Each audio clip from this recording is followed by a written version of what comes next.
안녕하세요. 동아대학교 컴퓨터 AI학과 교수 유주한이라고 합니다. 오늘은 휴먼과 로봇 비전의 저수준 이미지 처리에 대해서 살펴보도록 하겠습니다. 인간의 시각은 우리가 주변 세계를 인지하고 상호작용하는 데 가장 중요한 감각기관 중 하나입니다. 이러한 감각을 위한 우리의 눈은 빛이라는 전자기파의 특정 파장 대역을 감지하여 물체의 형태, 색상, 움직임, 거리 등을 파악할 수 있도록 해줍니다. 이것은 단순히 사물을 보는 것을 넘어 위험을 감지하고 아름다움을 느끼며 타인과 교감하는 등 삶의 거의 모든 영역에 관여하는 중요한 기관입니다. 이러한 눈은 다음과 같이 구성되어 있습니다. 먼저 각막은 눈의 가장 앞쪽에 위치한 투명한 막으로 안구를 외부로부터 보호하는 동시에 빛을 처음으로 통과시켜 굴절시키는 중요한 역할을 합니다. 홍채는 카메라의 조리개와 같이 눈으로 들어오는 빛의 양을 조절하는 근육 조직입니다. 홍채의 중앙에 있는 검은 구멍이 동공인데 홍채 근육이 수축하거나 이완하면서 동공의 크기를 변화시킵니다. 동공이 검게 보이는 이유는 동공을 통해 망막에 도달한 빛의 대부분이 그것에 흡수되므로 반사되어 나오는 빛이 적어서 상대적으로 검게 보이는 것입니다. 어두운 곳에서는 더 많은 빛을 받아들이기 위해 동공이 커지고 밝은 곳에서는 빛의 양을 줄이기 위해 동공이 작아집니다. 그리고 사람마다 눈 색깔이 다른 이유는 앞서 설명한 홍채가 가지고 있는 색소 종류가 다르기 때문입니다. 수정체는 동공 안쪽에 위치한 투명하고 볼록한 렌즈 모양의 조직인데 각막을 통과한 빛을 한 번 더 굴절시켜 망막에 정확한 상이 맺히도록 하는 역할을 합니다. 모양체라는 근육에 의해 두께가 조절되는데 가까운 물체를 볼 때는 두꺼워지고 먼 물체를 볼 때는 얇아지면서 정밀하게 초점을 맞출 수 있게 해줍니다. 망막은 안구의 가장 안쪽 벽을 덮고 있는 얇은 신경 조직층으로 빛 자극을 정기적인 신호로 변환하여 시신경으로 전달하는 핵심적인 역할을 수행합니다. 마지막으로 시신경은 약 100만 개 이상의 신경 섬유가 모여 이루어진 다발입니다. 이는 망막에서 처리된 시각 정보를 뇌의 시각 중추까지 전기 신호의 형태로 전달하는 통로 역할을 하는데 시신경이 안구 뒤쪽으로 빠져나가는 부분에는 광수형 세포가 없어 빛을 감지하지 못하는 맹점이란 것이 존재합니다. 여기서 망막 구조를 자세히 보면 눈으로 들어오는 빛은 물리적으로 강골리언셀, 양극세포인 바이폴러셀, 광수형체인 간상세포와 원추세포를 지나갑니다. 그러나 세포가 받아들이는 빛의 정보는 물리적인 빛을 경로하는 반대로 간상세포와 원추세포, 바이폴러셀, 강골리언셀을 통해서 뇌로 전달됩니다. 그림에서 보는 것과 같이 빛은 눈에서 처음으로 그 정보를 받아들이는 간상세포와 원추세포에 도달하기까지 다른 세포들을 거치게 되는데 이 과정에서 일부 빛 정보를 잃어버릴 수 있습니다. 인간의 눈이 이렇게 진화한 것은 오른쪽 그림 하단의 색소상피세포, 즉 RPE의 대사 연결, 영양 공급 등 생리학적 이유로 선택된 결과라 해석되고 있습니다. 그리고 2007년 연구는 망막에 넓게 분포하고 있는 밀러세포가 마치 광섬유처럼 동작해 망막신경층에서 산란되는 빛을 간상세포와 원추세포까지 손실 없이 전달하는 것을 보여주었습니다. 시신경을 통해 전달받은 정보는 LGN을 지나 후두부에 있는 비주얼 콜텍스, 즉 시각 피질로 연결되는 경로를 거치면서 명암 구분과 같은 낮은 수준부터 복잡한 형태 분석과 같은 높은 수준의 시각 처리 과정을 거치게 됩니다. 시각 피질은 시각 처리를 담당하는 뇌 피질 영역 전체를 의미하는 포괄적인 영역이고 초기 시각 영역은 그 시각 피질 안에서도 가장 먼저 정보 처리가 이루어지는 특정 영역들 V1, V2, V3 등을 가리킵니다.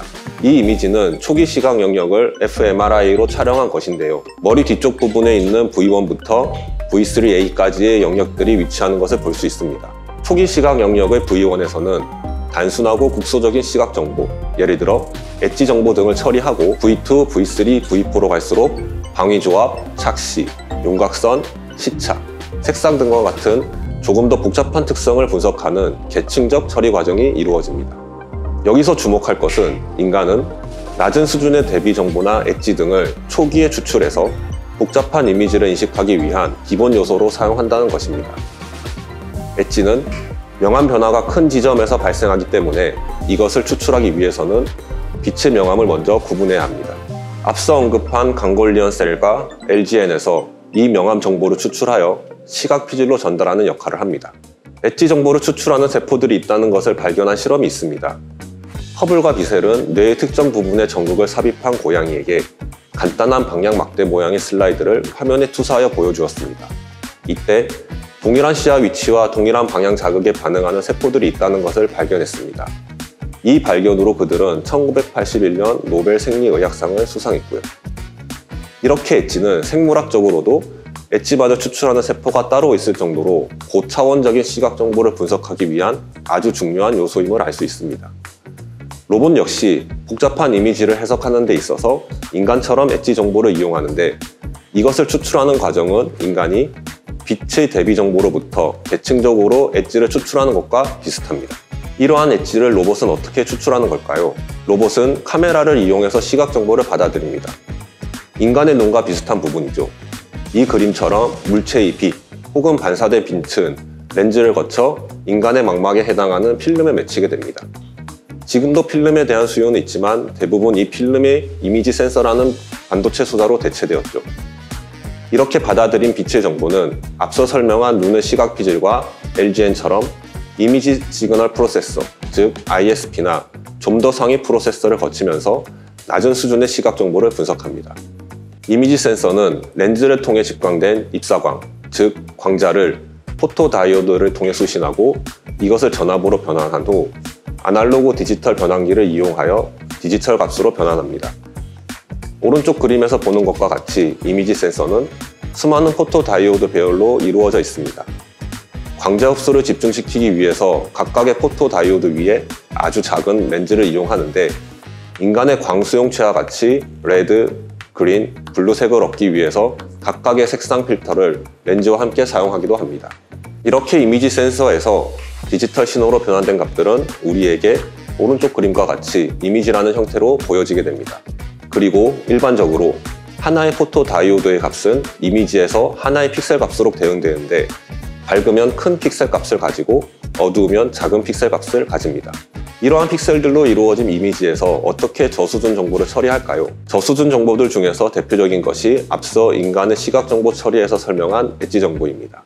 이미지에서 발생할 수 있는 다양한 유형의 엣지를 이해하고 설명하는 데 사용되는 이론적 구성 모델인 엣지 모델은 이 그림처럼 세 가지 종류로 나눌 수 있습니다. 이러한 모델은 엣지의 유형을 분류하여 엣지 검출 알고리즘을 개발하는 데 도움을 줍니다. 보시는 것과 같이 파란색 수평 성분 부분을 보면 엣지는 이미지에서 픽셀들의 명암이 빠르게 변하는 곳에 위치합니다. 1차 미분을 이용해서 이러한 픽셀 명암의 변화율을 측정할 수 있는데, 1차 미분은 소벨, 프리빗 필터와 같은 기울기 연산자를 사용하여 근사할 수 있고, 마찬가지로 2차 미분도 비슷한 구조의 필터로 근사할 수 있습니다. 여기서 우리는 미분이라는 용어는 있고, 오른쪽에 보이는 1차 미분 형태의 3x3 매트리스를 이용하여 간단한 곱하기 연산만으로 이미지에서 엣지를 검출할 수가 있습니다. 앞서 보신 매트리스 곱 연산은 컨볼루션이라는 연산 방법으로 간단하게 이미지에 적용할 수 있습니다. 그림에서 보는 것과 같이 입력 이미지와 출력 이미지가 있고, 숫자는 그것들의 픽셀 값을 나타냅니다. 가운데 3x3 형태의 매트리스는 앞서 언급한 소벨과 프리 같은 필터를 나타낸다고 보시면 됩니다. 그러면 필터의 각 자리 숫자가 입력 이미지의 동일한 자리의 픽셀 값과 곱해지고 더해져서 출력 이미지의 하나의 픽셀에 결과값에 저장됩니다. 이것들을 컨볼루션 연산이라고 하고, 필터가 이동하면서 입력 이미지의 모든 픽셀들과 컨볼루션 연산을 수행하게 됩니다. 참고로 엄밀히 말하면 이러한 연산이 컨볼루션은 아니지만 이 강의에서는 컨볼루션이라고 하도록 하겠습니다. 예를 들어 소벨 필터의 컨볼루션 결과를 보면 다음과 같습니다. 가로와 세로, 각각의 소벨 필터를 입력 이미지의 컨볼루션 연산을 적용하면 각 방향에 맞는 엣지 영역들이 추출되고, 이것들을 합하면 최종적으로 원의 엣지 부분만 추출되는 것을 확인할 수 있습니다. 앞서 보신 방법에서는 엣지를 검출하기 위해서 필터의 값과 모양을 사람이 직접 디자인하였습니다. 하지만 딥러닝이라는 AI 방법이 대중화되면서 사람이 직접 이러한 값들을 정하지 않아도 AI가 알아서 학습하여 만들어주는 모델들이 소개되었습니다. 그러한 모델들 중 대표적인 것 중에 하나가 앞서 배운 컨볼루션 연산 개념을 이용하여 이미지를 직접 다룰 수 있도록 한 컨볼루셔널 뉴럴 네트워크, 즉 CNN 모델입니다. 여기에서 예를 든 CNN 모델은 이미지를 입력하면 그 이미지의 클래스를 출력하는 역할을 하는데, 이것을 우리는 분류 모델이라고 합니다. 모든 CNN은 여러 개의 레이어들로 구성되어 있으며 각각의 레이어들은 특징 추출기로 볼 수 있습니다. 이 모델은 입력 이미지에서 공간적 특징을 찾아내는 방법을 학습하는데, 각각의 레이어들은 입력 이미지에 여러 종류의 필터를 컨볼루션하여 생성됩니다. 만약 이러한 모델을 이용해서 강아지를 분류하도록 학습을 시킨 후 각각의 레이어들이 학습된 필터를 시각화하면 이 그림처럼 다양한 필터들이 학습된 것을 볼 수 있습니다. 앞쪽에 있는 필터들은 저수준, 즉 로우 레벨 특징을 학습하게 되는데 엣지와 같은 것들이 보입니다. 미드 레벨을 보면 엣지보다는 좀 더 복잡한 코너나 블럭 같은 것들이 보입니다. 그리고 하이 레벨 특징을 보면 좀 더 객체와 닮은 것들이 출력으로 나오는 것을 볼 수 있습니다. 이처럼 CNN 모델은 앞서 살펴본 인간의 인식 과정과 같이 고차원적인 시각 정보를 해석하기 위해서 이용한 저수준의 엣지 정보를 초기 레이어에서 추출하는 것을 볼 수 있습니다. 이것은 엣지를 추출하기 위해서 필터 값을 하나하나 정해줬던 기존 방법과는 다르게 인간의 뉴런과 비슷한 구조로 처리된 정보를 전달하고 잘 정의된 학습 방법을 기반으로 필터 값을 계산하는 CNN 구조의 특징을 보여줍니다. 지금까지 인간이 시각 정보를 어떻게 해석하는지, 로봇이 이미지 정보를 어떻게 인식하는지에 대한 초기 단계까지의 과정을 살펴보았습니다.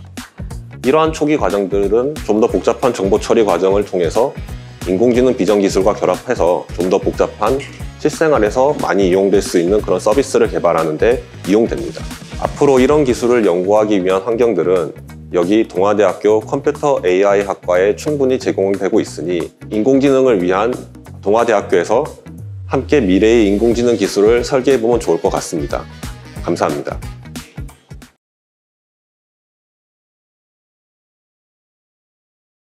안녕하세요. 저는 동아대학교 기행화학과 이인용이라고 합니다. 오늘 저는 첨단 소재 탄소섬유 강화 복합재와 인공지능을 주제로 여러분들께 소개해드리려고 합니다. 탄소섬유 강화 복합재란 여러분들 아시는 분이 계시겠지만은 가벼우면서도 높은 강성을 가지는, 즉 높은 비강도를 가지는 그런 물질입니다. 따라서 이제 자동차나 비행체 그리고 혹은 대형 블레이드 등에 많이 활용이 되어지고 있는데요. 이와 같이 수요가 증가함에 따라서 구조물로의 활용이 되어지고 마찬가지로 많은 파손 신고가 잇따라 보고되어지고 있습니다. 그래서 매년 총 3,800건 이상의 풍력 블레이드 사고가 발생이 되어지고 있고, 한 번 발생할 때마다 블레이드당 20만 달러 이상의 수리 비용이 들어갑니다. 그리고 또한 수개월 동안의 평균 수리 기간이 요구되어져 있고, 이를 막기 위해서는 평균적으로 2에서 5년 사이의 주기적인 검진이 필요합니다. 그래서 이런 주기적인 검진을 할 때에도 풍력 발전 블레이드가 중지가 되어야 되는데, 이는 막대한 유지 보수 비용의 손실로 이어지게 됩니다. 그래서 이러한 막대한 유지 보수 비용의 손실을 방지하고자 실시간 건전성 진단 연구를 수행해야 합니다. 그래서 이제 저는 이런 대형 블레이드에서 굽힘 시 다양한 어떤 하중 형태를 분석할 수 있는데, 이러한 다양한 하중 형태나 그리고 이제 파손 형태를 실시간으로 건전성 진단하기 위해서 탄소 섬유 복합재와 그리고 인공지능을 결합한 건전성 진단 연구를 수행하였습니다. 효율적인 안전 보수를 위해서는 탄소 섬유 강화 복합재의 어떤 자체적인 전기적 특성을 이용하는데요.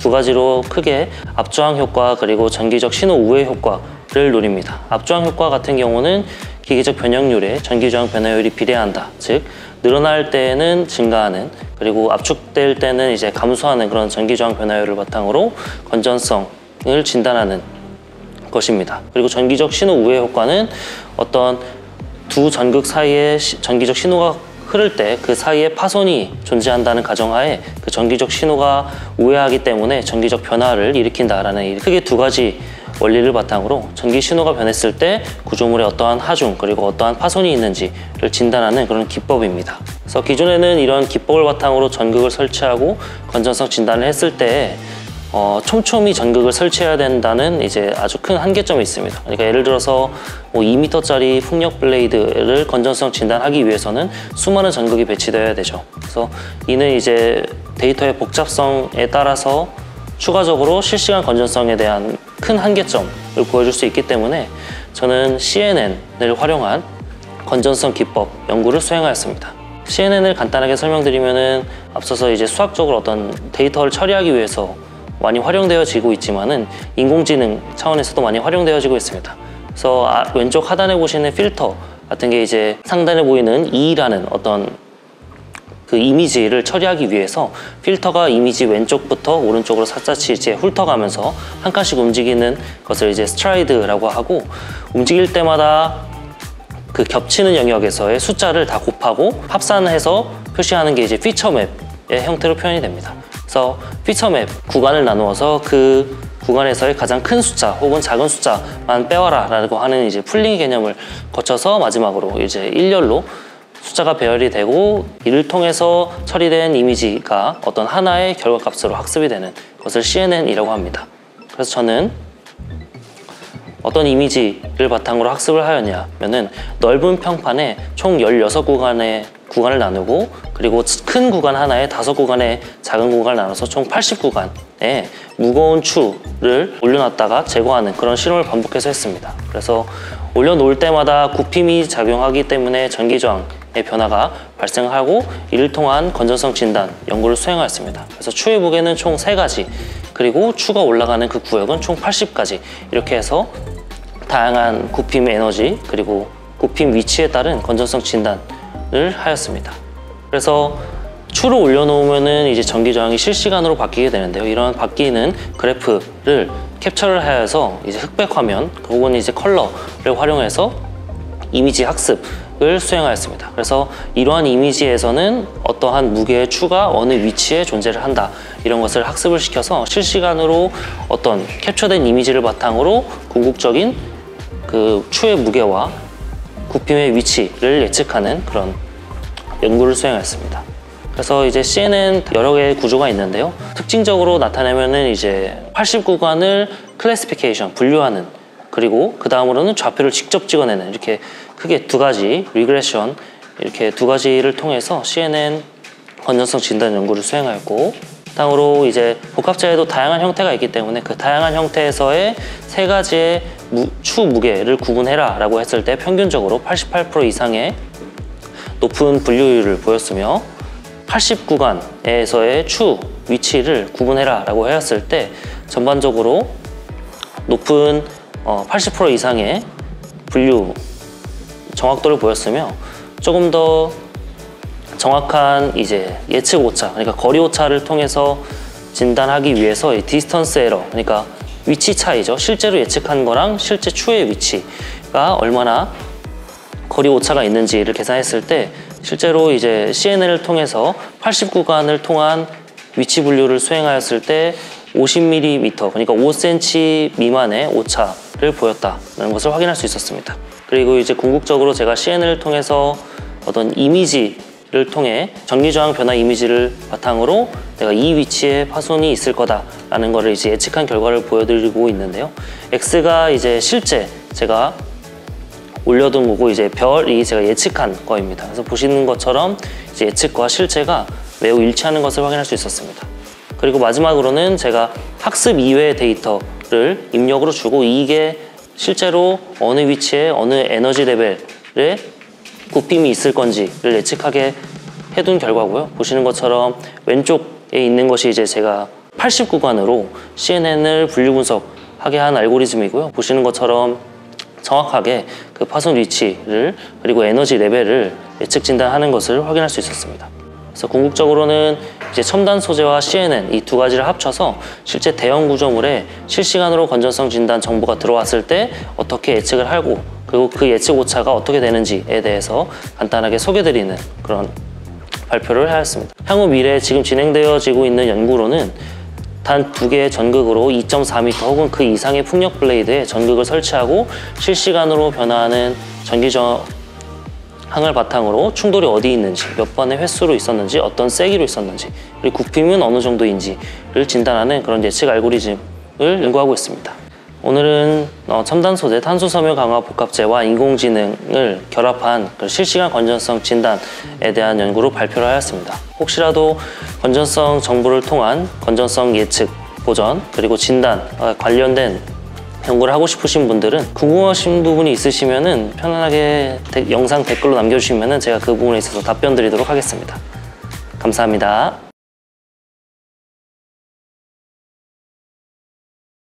안녕하세요. 미디어 커뮤니케이션 학과의 정소영입니다.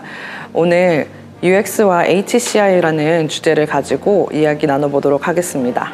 HCI와 UX 디자인은 사용자 경험을 향상시키기 위해서 이 행동 디자인과 설득의 원리를 활용하고 있는데요.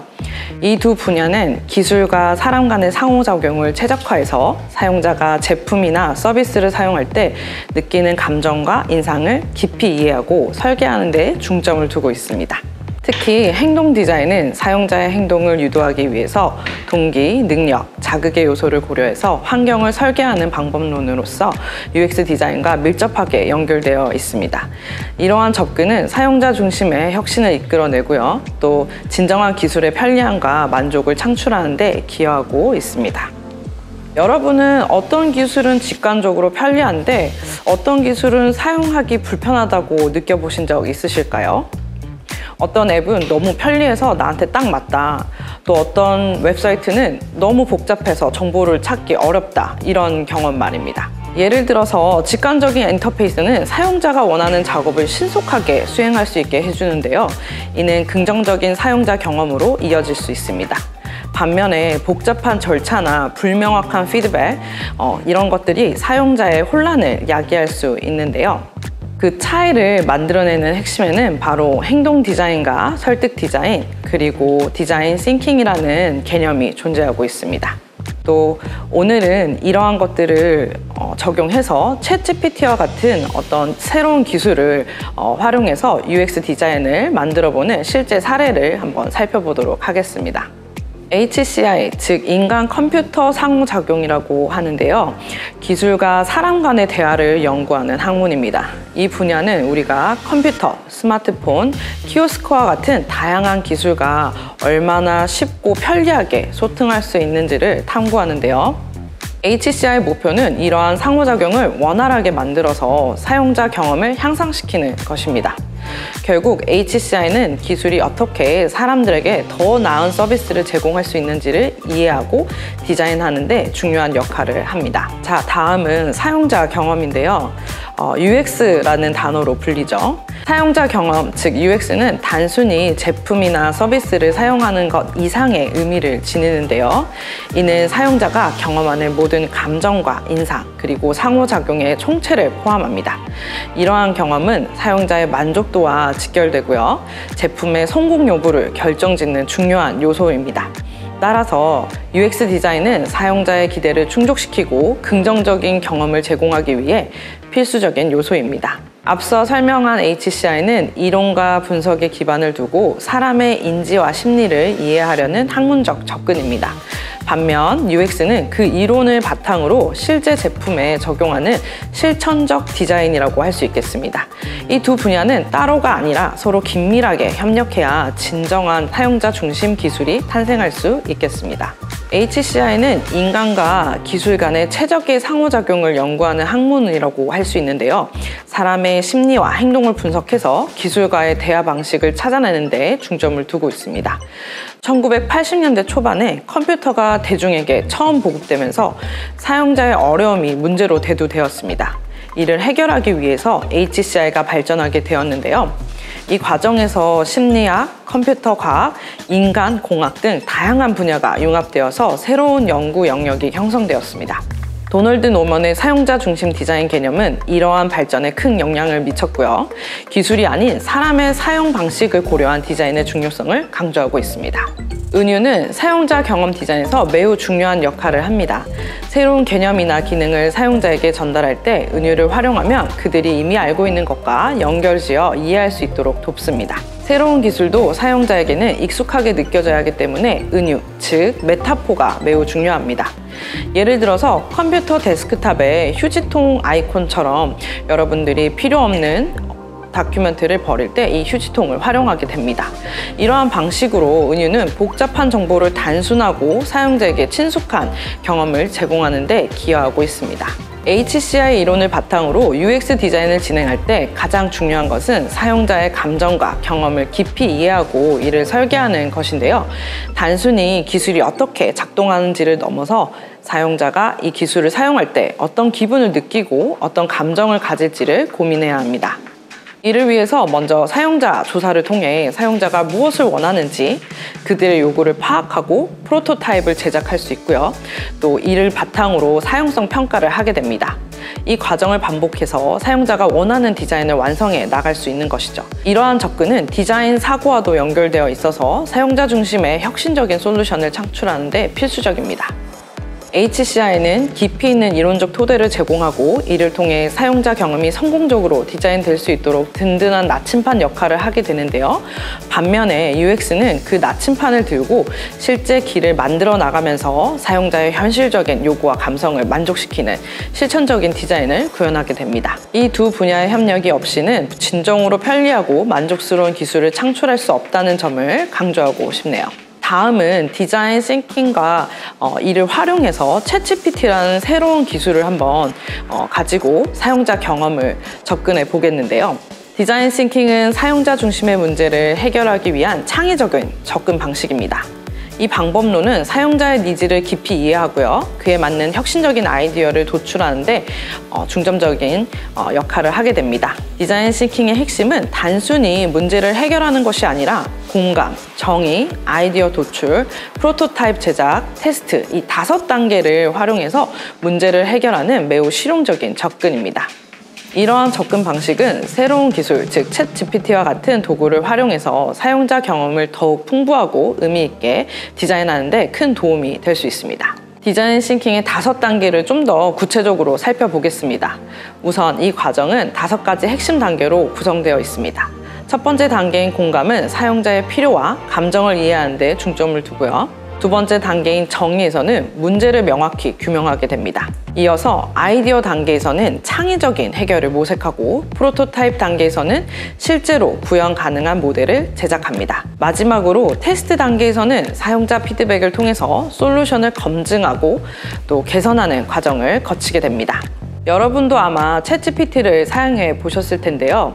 단순히 명령이 아니라 문맥을 이해하고 대화하는 AI죠.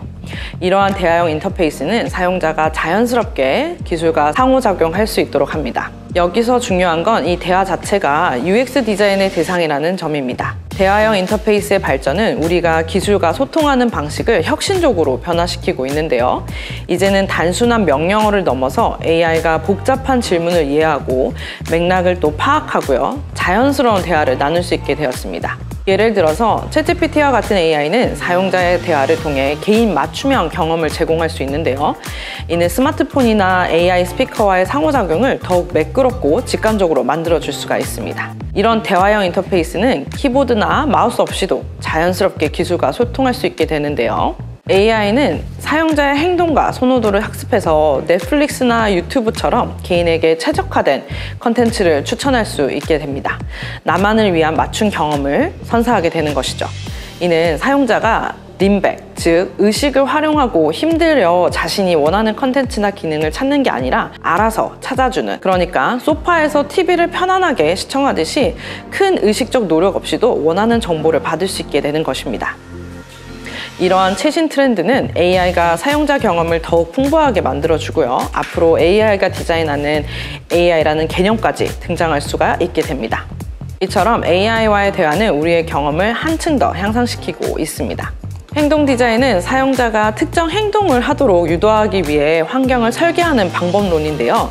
이 과정에서 BJ 포그의 행동 모델이 중요한 역할을 할 수가 있습니다. 포그 모델은 3가지 요소, 즉 동기, 능력, 자극을 통해 사용자의 행동을 이해하고 설계하는 데 도움을 줍니다. 예를 들어 사용자가 디지털 플랫폼을 활용해서 학습을 할 때 이 3가지 요소를 적절히 조합해서 행동을 유도할 수 있는데요. 먼저 공부를 하고 싶은 요구를 주는 것이 동기 유발이 됩니다. 게임 형태의 학습이라면 동기가 조금 더 자극될 수 있겠죠. 그리고 학습할 수 있도록 얼마나 쉽게 그 행동을 할 수 있는지가 바로 능력, ability입니다. 이 부분은 버튼을 좀 더 찾기 쉽게 해준다든지 내용을 간결하게 만들어서 이해하기 쉽게 만들어주는 것을 포함합니다. 또 자극은 이러한 행동을 시작하게 하는 신호로 리마인드 메시지를 보낸다거나 광고 메시지 등을 통해서 그 행동을 시작하도록 자극을 줄 수 있습니다. 행동 디자인과 설득 모델은 사용자 경험을 향상시키기 위해서 중요한 방법론입니다. 설득 커뮤니케이션으로 사용자가 긍정적으로 행동하도록 설득하는 커뮤니케이션을 수행하는 것인데요. 자, 클리포드 나스의 카사 패러다임은 Computer as Social Actor라는 패러다임인데요. 이 경우에는 컴퓨터를 다루고 사용할 때 마치 사람처럼 사회적 행위자로 인식한다는 내용입니다. 이를 AI에 적용한다면 사람처럼 칭찬하고 공감하고 또 권위를 보여줄 때 사용자를 설득할 수 있게 됩니다. 이러한 행동 디자인과 설득 모델을 이용해서 사용자의 행동을 이해하고 이를 유도하는 데 중점을 두고 챗GPT나 AI를 디자인할 수 있겠습니다. 예를 들어 사용자가 특정 행동을 취하도록 유도하기 위해서는 그들의 동기와 능력을 고려해야 하는데요. 적절한 자극을 또 제공하는 것이 필수적입니다. 동기부여의 경우 챗GPT가 이 학습 계획을 따르면 목표를 달성할 수 있다와 같은 말을 제시할 수가 있겠고요. 또 능력을 증진하기 위해서 더 쉽게 질문하려면 이렇게 해보세요.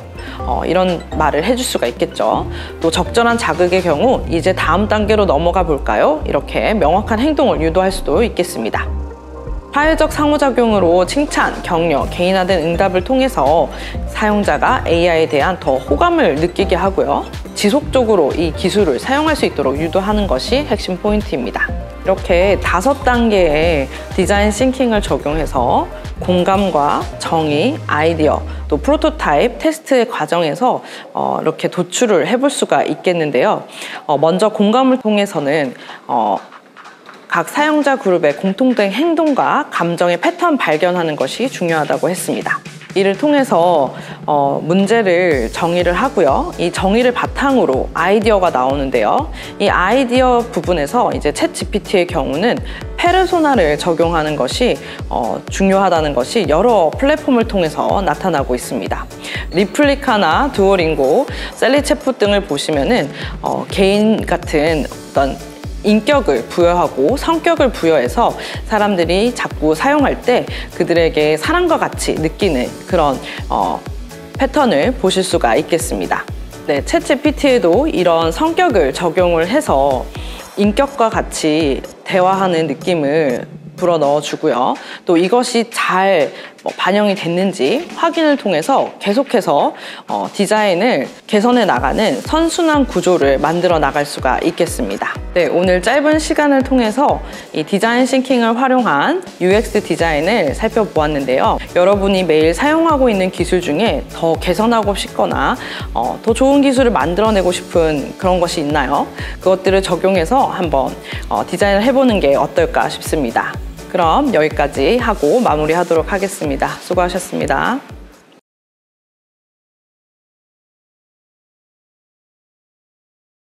네, 안녕하세요. 동아대학교 소프트웨어대학 컴퓨터공학과이면서 AI학과 소속인 전동산 교수입니다. 오늘 이 디톡쇼를 맞아서 여러분들한테 대학원에 대한 어떤 정보를 생생하게 전달드리고 싶습니다. 이전에 교수님들은 어떤 특정 교과목에 대해서 많은 흥미를 유발하는 소개를 했는데 저는 여러분들한테 대학원 진학과 관련해서 좀 말씀을 드리고 싶습니다. 저에 대한 소개를 좀 말씀드리겠습니다. 저는 이제 카이스트에서 석사, 박사를 했는데요. 제가 석사 때 썼던 거는 되게 재밌게도 대전차에서 적의 전차를 표적을 딱 잡아가지고 그 전차에다가 우리가 포를 쏘는 그런 걸 디텍션하는 작업을 했습니다. 이 연구 결과물은 그 당시에 여러분들 K2 흑표 전차라는 걸 아시는지 모르겠지만 군대를 갔다 온 친구들은 잘 아실 거예요. 거기에 이제 이게 좀 들어갔고요. 석사 때 이런 비전을 했다면 제가 박사 때는 영상 신호 처리 쪽을 했습니다. 분사량 비디오 처리를 했고요. 이건 뭐냐면 서버 쪽에서 과도하게 하는 일들을 단말적으로 넘기는 이런 일들을 했었습니다. 저는 그리고 나서 이제 박사를 받고 우리나라 최대 정부 출연 연구소인 한국전자통신연구원 에트리에서 14년 정도 실무를 겪었습니다. 제가 에트리에서 많은 경험을 했는데 대표적인 몇 가지를 말씀을 드리면 여러분들 지금은 4K 지상파 방송이 2017년부터 수도권에서 시작되어서 점진적으로 지금 이제 방송되고 있는데 저희가 KBS랑 그 당시 2011년, 12년 동안에 지상파 실험 방송을 했었습니다. 그때 저희가 사용했던 드라마가 추노라는 드라마인데 혹시 아실지 모르겠지만 이 추노에 나오는 이 이다혜라는 여배우는요 4K 카메라로 촬영하는 걸 되게 싫어했었습니다. 왜냐면은 피부에 이런 어떤 조그마한 뽀드락지조차도 4K 카메라가 그 당시 레드 카메라가 잘 잡아내서 되게 싫어했던 기억이 납니다. 어쨌든 이 4K 실험 방송을 통해서 실제로 본방송이 되는 이런 경험을 통해 여러 가지 실무 경험을 쌓을 수가 있었고 우리나라의 어떤 지상파 방송에 기여를 했다는 제 개인적인 성취감도 좀 맛볼 수가 있었죠.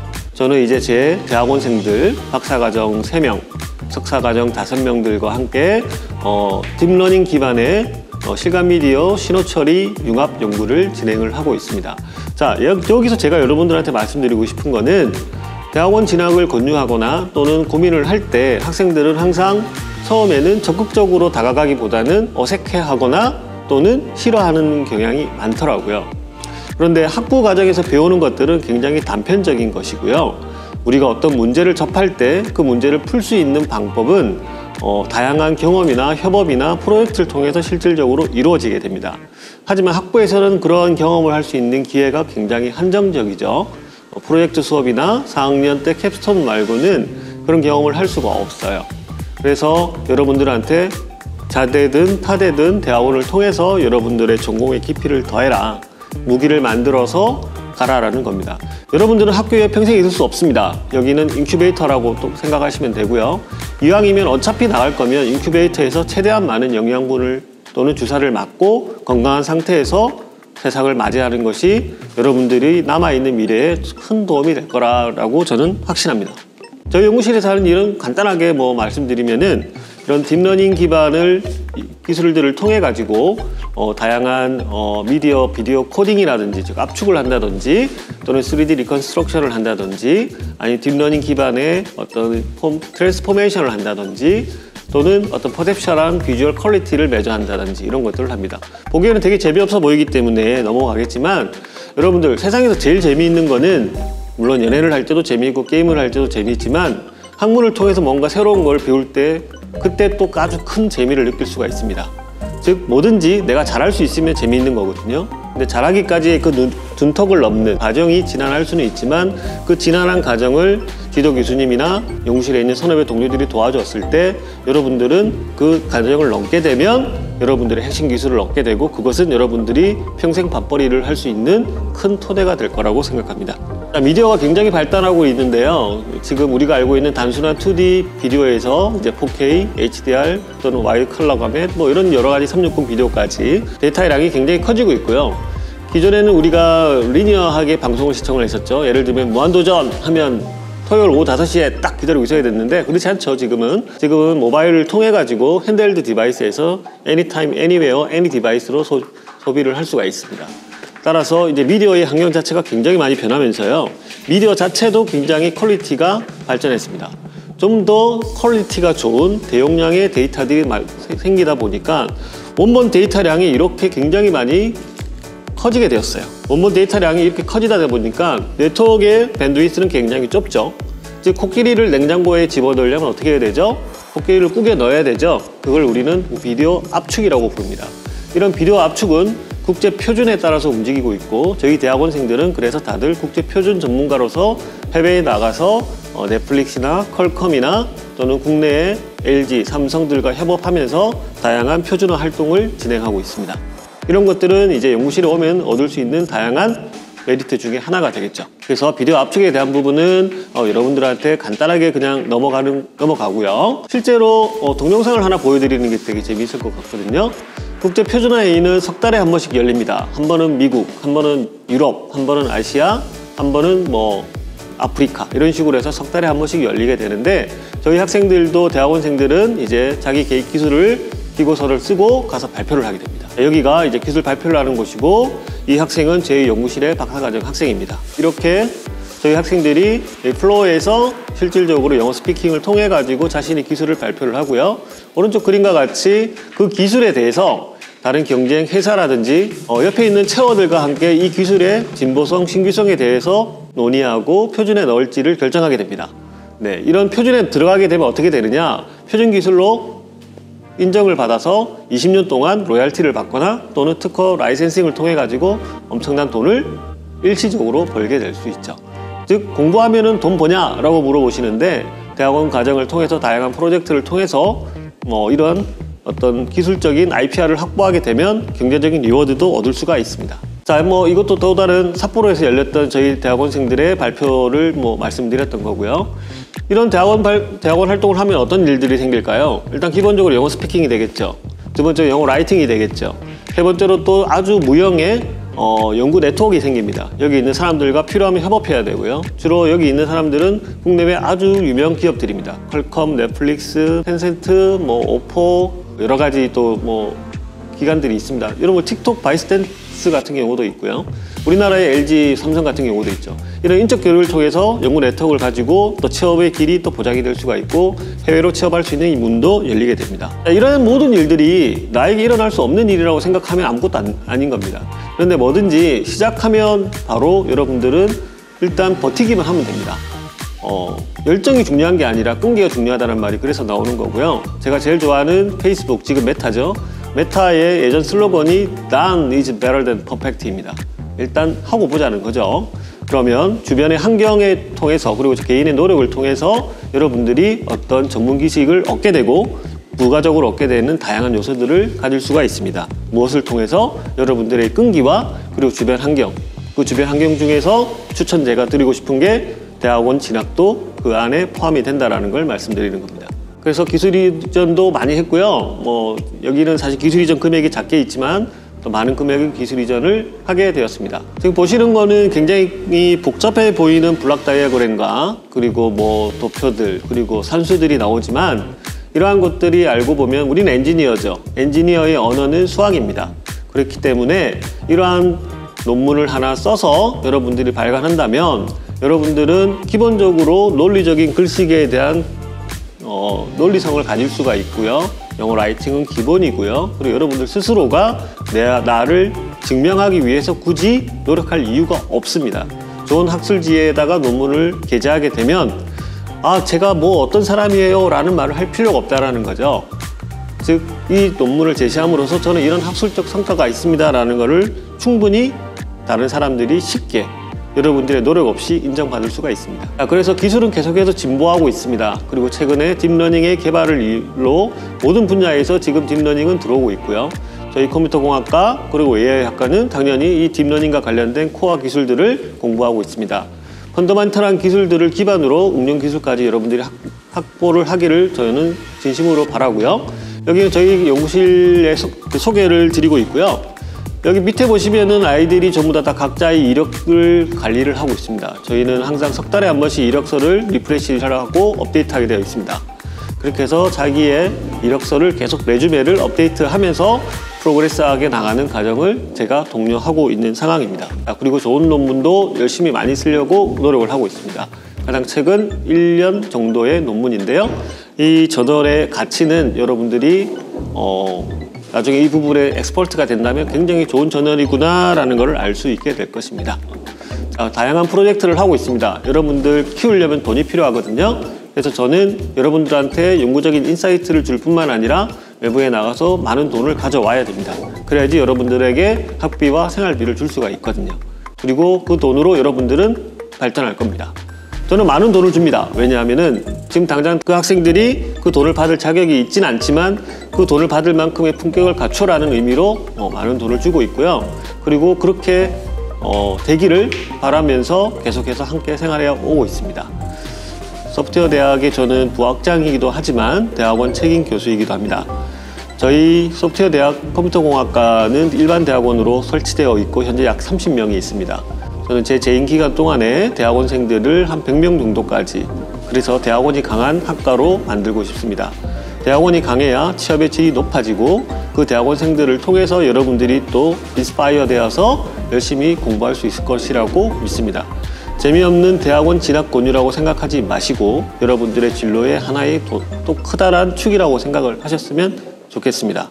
네, 미래에 후회하지 마시고 현재에 충실하기 위해서 여러분들 항상 응원하고 그리고 도움이 필요하면 저에게 와주시기 바랍니다. 이상 마치겠습니다.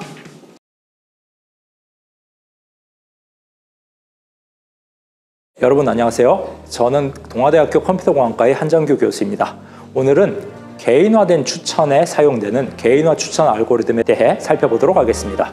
자, 온라인 추천 시스템이라는 게 있는데, 온라인 추천 시스템이라는 거는 여기 왼쪽 그림 혹은 오른쪽 그림에 보시듯이 이런 일반적인 멀티미디어 서비스에서 현재 기본적으로 탑재되어 있는 시스템이 개인화된 추천 시스템입니다.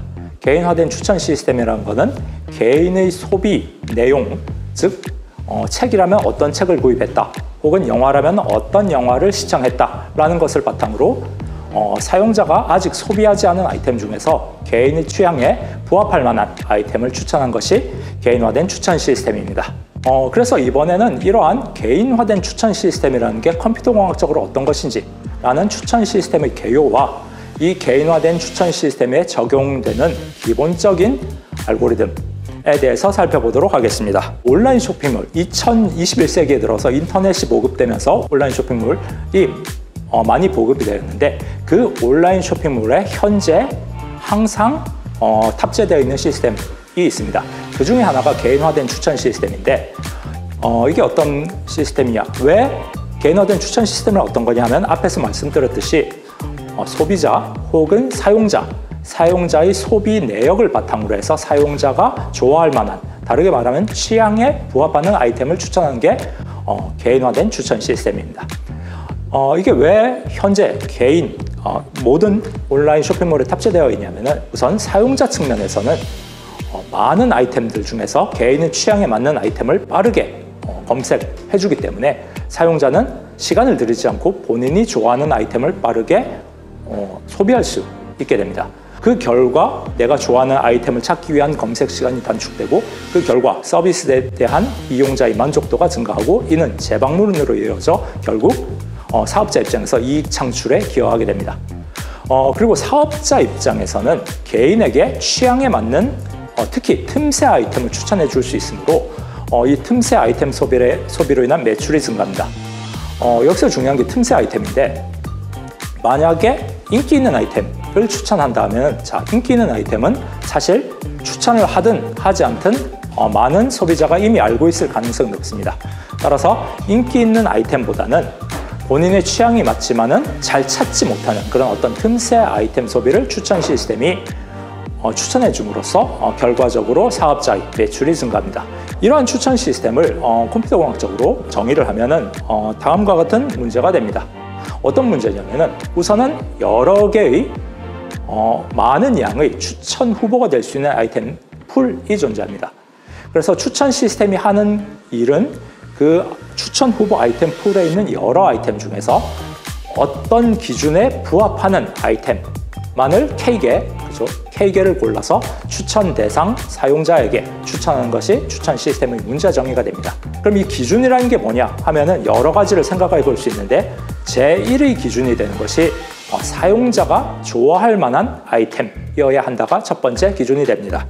그래서 대부분의 추천 시스템은 사용자가 좋아하는 아이템이 무엇인지 판단하는 것을 목적으로 그 작업을 효과적으로 할 수 있도록 구성되어 있습니다. 자, 그럼 여기서 문제가 되는 게 사용자의 취향을 파악해야 돼요. 사용자의 취향을 파악해서 사용자가 가장 좋아할 만한 아이템을 추천을 해야 되는데, 그러면 사용자의 취향을 어떻게 파악할 것이냐 라는 게 제일 첫 번째이자 마지막 문제가 됩니다. 제일 간단한 방법은 컨텐트 필터라는 방법이 있습니다. 컨텐트 필터라는 것은 어떤 것이냐 하면은, 사용자가 소비한 혹은 사용자가 상호작용한 아이템들을 살펴보고, 그 아이템들과 비슷한 내용의 아이템을 사용자에게 추천하는 게 되겠습니다. 예를 들어 여기 보이시는 그림에 추천 대상 사용자라고 되어 있는 여러 영화의 포스터가 있습니다. 이 영화의 포스터는 거의 대부분이 SF 활극 관련된 영화가 됩니다. 그래서 컨텐트 필터의 아이디어는 이 사용자가 SF 활극을 봤으니 또다시 SF 활극 비슷한 내용의 SF 활극을 추천하자라는 게 컨텐츠 필터가 됩니다. 이 간단한 방법인 컨텐츠 필터는 어느 정도 동작은 하지만 개선해야 될 문제점이 있는데, 그 문제가 뭐냐 하면은, 이는 컨텐츠 필터의 아이디어이기도 한 유사한 내용의 아이템만이 추천이 된다는 게 문제가 됩니다. 예를 들어서 지금 SF 활극을 많이 본 사용자는 사실 SF뿐만이 아니라 일반적인 어드벤처 영화도 볼 수가 있는데, 이게 추천 안 된다는 게 컨텐츠 필터의 단점이 됩니다. 이를 해결하기 위한 방법 중에 하나로 사용자와 유사하게 행동한, 다르게 말하면 유사하게 아이템을 소비한 다른 사람들이 많이 소비한 아이템을 추천하는 협업 필터, 영어로 말하면 콜라보레이티브 필터라는 것을 현재 추천 시스템에서는 기본적으로 사용을 하고 있습니다. 그래서 협업 필터의 아이디어는 어떤 것이냐 하면은 여기 그림에서 보듯이 추천 대상 사용자가 있고 그 밑에 사용자 2, 사용자 3이 있습니다. 이 사용자 2와 3은 추천 대상 사용자와 유사하게 SF 관련 영화를 많이 봤지만은 그 중에 하나 약간 다른 개념으로 어드벤처 영화를 하나 본 게 있습니다. 그래서 협업 필터 같은 경우에는 이 추천 대상 사용자와 비슷하게 행동한 사용자들이 많이 본 영화 중에서 이미 추천 대상 사용자가 보지 않는 영화, 이 예에서는 저기 추천되어 있는 어드벤처 영화인데 이 영화를 추천하게 됩니다. 이게 협업 필터의 아이디어가 되겠습니다. 협업 필터, 이 아이디어를 실제로 어떻게 컴퓨터 상에서 구현하느냐, 또 여러 방식이 있는데 이번에는 가장 고전적인 방식을 소개해 드리도록 하겠습니다. 이 추천의 방식을 어떻게 다르게 바꾸어 보면은 이는 주어진 사용자와 아이템의 쌍이 있을 때, 이미 사용자와 아이템 쌍이 있을 때 해당 사용자가 그 아이템에 몇 점, 평점을 몇 점 부여하는지를 예측하는 평점 예측 문제로 볼 수 있습니다. 그래서 이런 평점을 예측하는 계열들의 알고리즘이 대표적인 알고리즘으로 유사도 기반 협업 필터와 행렬 분해 알고리즘이 있습니다. 이번은 유사도 기반 협업 필터에 대해서 소개하도록 하겠습니다. 유사도 기반 협업 필터는 어떤 거냐 하면은 서비스에 사용되는 가장 간단하고 직관적인 협업 필터로 기본적으로 어떤 거냐 하면은 사용자가 있고 이 사용자가 이미 상호작용한, 예를 들어서 소비한 아이템의 정보가 있다고 합시다. 그러면은 추천 시스템은 이 사용자가 소비한 아이템과 유사한 아이템들을 사용해서 사용자에게 추천을 제공하는 게 유사도 기반 협업 필터가 됩니다. 근데 지금 제가 설명드렸을 때는 사용자가 이미 소비한 아이템과 유사한 아이템을 사용한다고 했는데 이렇게 유사한 아이템을 사용하는 것이 아이템 기반 협업 필터가 되겠습니다. 그 반대로 유사한 사용자가 많이 소비한 아이템을 추천하는 게 사용자 기반 협업 필터인데 실제 산업 현장에서는 아이템 기반 협업 필터를 더 많이 사용하고 있기 때문에 이번에도 아이템 기반 협업 필터를 기준으로 설명을 하도록 하겠습니다. 그래서 이제부터 아이템 기반 협업 필터에 대해 설명을 할 건데 그 전에 먼저 간단한 용어와 개념에 대해서 한번 짚고 넘어가도록 하겠습니다. 레이팅 매트릭스라고 평점 행렬이라는 개념이 있습니다. 이 평점 행렬이라는 건 어떤 것이냐 하면은 우선 추천 알고리즘을 학습하기 위한 데이터 구조로 이름의 행렬이라는 것에서도 알 수 있듯이 그 구조는 행렬입니다. 행렬이다 보니까 행과 열이 있는데 각각의 행은 사용자 하나하나를 나타내고 각각의 열은 아이템 하나하나를 나타내게 됩니다. 그러면 이제 행열이 예를 들어서 첫 번째 행의 두 번째 열, 이 그림에서는 첫 번째 행의 두 번째 열은 3이라고 적혀져 있는데 그 각각의 원소는 뭘 나타내느냐 하면은 해당 행에 해당하는 사용자가 해당 열에 해당하는 아이템에 실제로 몇 점을 부여했는지가 적혀져 있습니다. 그래서 여기 보이는 평점 행렬에는 그러면 숫자가 적혀져 있는 것도 있고 물음표로 되어 있는 부분이 있습니다. 숫자가 적혀져 있는 부분은 실제로 사용자가 그 아이템에 대해서 평점을 부여한 게 관측이 돼서 그대로 적어 놓은 것이고 물음표로 되어 있는 부분은 아직 사용자가 평점을 주지 않아서 모르는 부분이 됩니다. 그래서 이 유사도 기반 협업 필터가 하는 일은 무엇이냐 하면은 이 평점 행렬에서 실제로 숫자가 있는 부분을 근거로 숫자가 없는 물음표로 되어 있는 부분을 예측하는 게 유사도 기반 협업 필터의 목적이 됩니다. 그래서 여기 13페이지에 있는 듯이 평점 행렬에서 물음표로 되어 있는 부분, 모르는 부분을 예측하는 것이 이 알고리즘의 목적이 됩니다. 그래서 여기 보이는 이 식이 유사도 기반 협업 필터의 식이 되겠습니다. 이 식이 어떤 거냐 하면은 식은 등호를 기준으로 좌변이랑 우변으로 나눠져 있는데 좌변 S, U, I라고 되어 있는 부분은 사용자 U가 아이템 I에 대해서 부여할 평점, 스코어가 되고 실제로 이게 어떻게 계산되느냐 하면은 등호의 오른쪽 변과 같이 계산이 됩니다. 그 시그마로 뭔가를 더해요. 더한 다음에 Z로 그 더한 값을 나누게 됩니다. 이 더하기 다음에 나누는 이 부분이 뭐냐 하면은 어떤 값의 평균을 계산하는 부분이 됩니다. 그러면은 무슨 평균을 계산하느냐인데 그게 시그마 오른쪽의 부분이 되겠습니다. 시그마 오른쪽 부분을 보시면은 심하고 가로 열고 그 괄호 안에 i와 i 대시가 들어 있습니다. 그리고 다시 그 가로가 닫혀 있죠. 그리고 그 다음에 곱하기 한 다음에 r과 u, i 다시 대시라고 되어 있어요.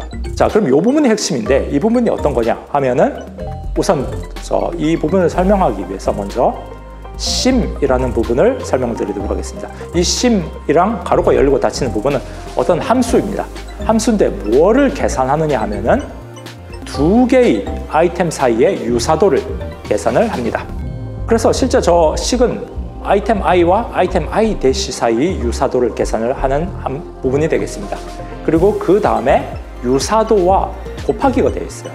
곱하기 다음에는 r과 u, i 대시가 있는데 저거에 뭐냐 하면은 사용자 u가 i 대시에 실제 부여한 평점이 됩니다.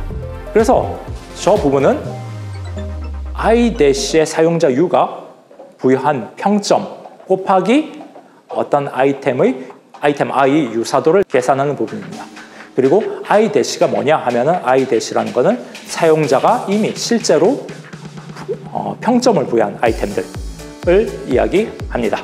따라서 이 부분이 어떤 거냐 하면은 사용자가 실제 부여한 아이템에 대한 평점, 우리가 평점을 예측하고 싶어하는 아이템 i와 실제 평점이 부여된 아이템 i-와의 유사도를 활용해서 이제 실제 아이템 i의 평점을 몇 점을 줄지를 예측하는 부분이 되겠습니다. 그래서 이 15페이지가 지금까지 설명드린 내용을 정리한 부분이 됩니다. 그래서 여러분 한번 머릿속에서 정리하시면서 한번 읽어보시기 바랍니다. 자, 그럼 마지막으로 이 아이템 사이의 유사도를 어떻게 계산하느냐인데 이 부분이 유사도 협업 필터의 핵심 개념이 되겠습니다. 두 개의 아이템의 유사도를 어떻게 계산하느냐 하면은 슬라이드의 왼쪽 아래에 보시면 평점 행렬이 있습니다. 앞에서 물음표로 되어 있던 모르는 부분을 0으로 치환을 한 후에 아이템이 그 행렬에 하나의 열을 나타냅니다. 그래서 각각의 아이템을 그 아이템이 해당하는 매트릭스에서의 열에 적혀있는 숫자의 벡터로 표현한 다음에 두 개의 벡터의 코사인 유사도를 계산해서 그 코사인 유사도를 아이템의 유사도라고 간주합니다. 실제 여기 적혀져 있는 그 가운데 있는 식이 코사인 유사도의 계산식이고 이 오른쪽 부분에 배트맨과 타이타닉 그리고 아이언맨과 타이타닉 두 쌍의 코사인 유사도의 계산의 예가 적혀져 있습니다. 실제로 계산을 해보면은 배트맨과 타이타닉의 유사도는 0.23 그리고 아이언맨과 타이타닉의 유사도는 0이라는 결과를 얻을 수가 있습니다. 이런 식으로 아이템 사이 유사도를 계산하고 그 계산된 유사도와 사용자가 평점이 부여한 아이템의 평점을 곱한 실제 평점을 유사도로 어떻게 차감한 그 내용을 전체 사용자가 부여한 아이템에 대해서 평균한 값이 우리가 예측하려는 사용자가 주어진 아이템에 대해 부여하려는 평점이 됩니다. 그래서 이 예 같은 경우에는 사용자 1이 실제로 소비하지 않은 아이템이 여기서는 타이타닉과 스파이더맨인데 이 중에서 타이타닉에 관해 실제 부여할 평점을 실제로 사용자가 평점을 부여한 배트맨과 아이언맨으로부터 계산을 해서 실제 4라는 평점을 부여할 것이다 라는 것을 계산한 과정이 되겠습니다. 실제 추천은 이런 식으로 주어진 사용자가 아직 평점을 부여하지 않은 아이템에 대해서 평점을 다 예측한 다음에 평점이 높은 순서대로 정렬을 하여 상위 K개의 아이템을 추천하는 것이 실제 추천 시스템이 하는 일이 되겠습니다. 이상으로 추천 시스템 중에서 기본인 협업 필터에 관해서 설명을 드렸습니다. 지금까지는 개인화된 추천 시스템에서 사용되는 알고리즘 중에 하나인 유사도 기반 협업 필터에 대해서 살펴보았습니다. 실제 유사도 기반 협업 필터가 이 개인화된 추천 알고리즘의 기본이지만 현재는 뉴럴 네트워크를 사용한 여러 고도화된 추천 알고리즘이 이미 제한이 되었고 많이 사용되고 있습니다. 그러나 현재 제가 추천 시스템의 기본을 먼저 강의한 이유는 이 기본으로부터 모든 뉴럴 네트워크 기반의 여러 복잡한 시스템들이 파생되어 나가기 때문에 기본을 이해하는 게 중요하다고 생각되어서 이렇게 강의를 하였습니다. 혹시 이 개인화된 추천 시스템이라든지 더 고도화된 여러 시스템에 대해서 문의사항이 있으시면 이 동영상의 댓글을 남겨주시거나 동아대학교 컴퓨터공학과 한정규 교수에게 문의하면 답변해 드리도록 하겠습니다. 시청해 주셔서 감사합니다.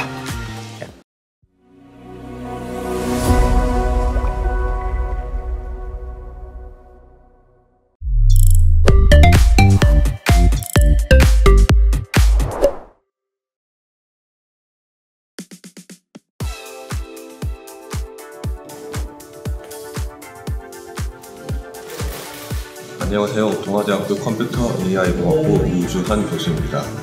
오늘 강의할 내용은 휴먼과 로봇 비전, 저수준 이미지 처리를 어떻게 하는지 또 비교를 하면서 쉽게 좀 풀어나갈 생각입니다.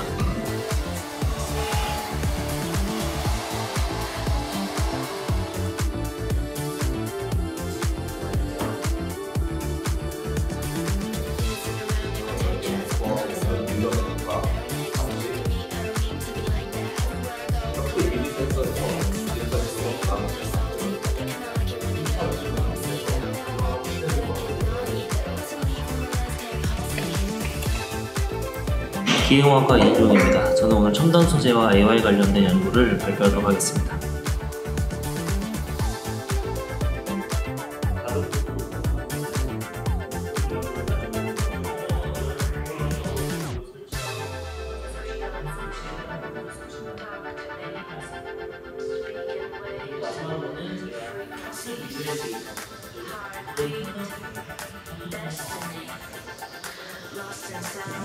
저는 미디어 커뮤니케이션 학과의 정수영 교수라고 하고요. UX와 HCI 분야에 대해서 오늘 한번 나눠보도록 하겠습니다.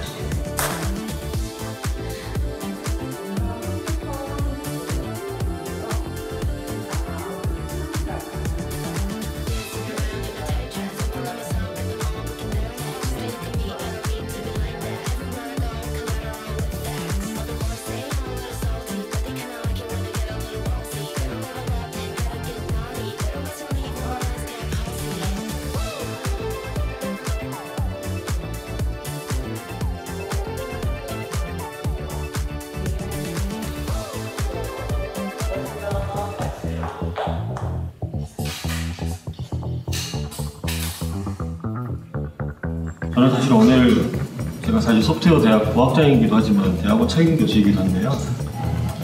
대학원 진학과 관련해서 요즘 학생들이 좀 주저하는 게 많아서 대학원 쪽으로 학생들을 좀 서로 유도할 수 있는 방향으로 얘기를 좀 나누고 싶고 학생들의 대학원 진학에 대해서 좀 긍정적으로 생각하기를 본 발표를 통해서 생각할 수 있기를 바랍니다.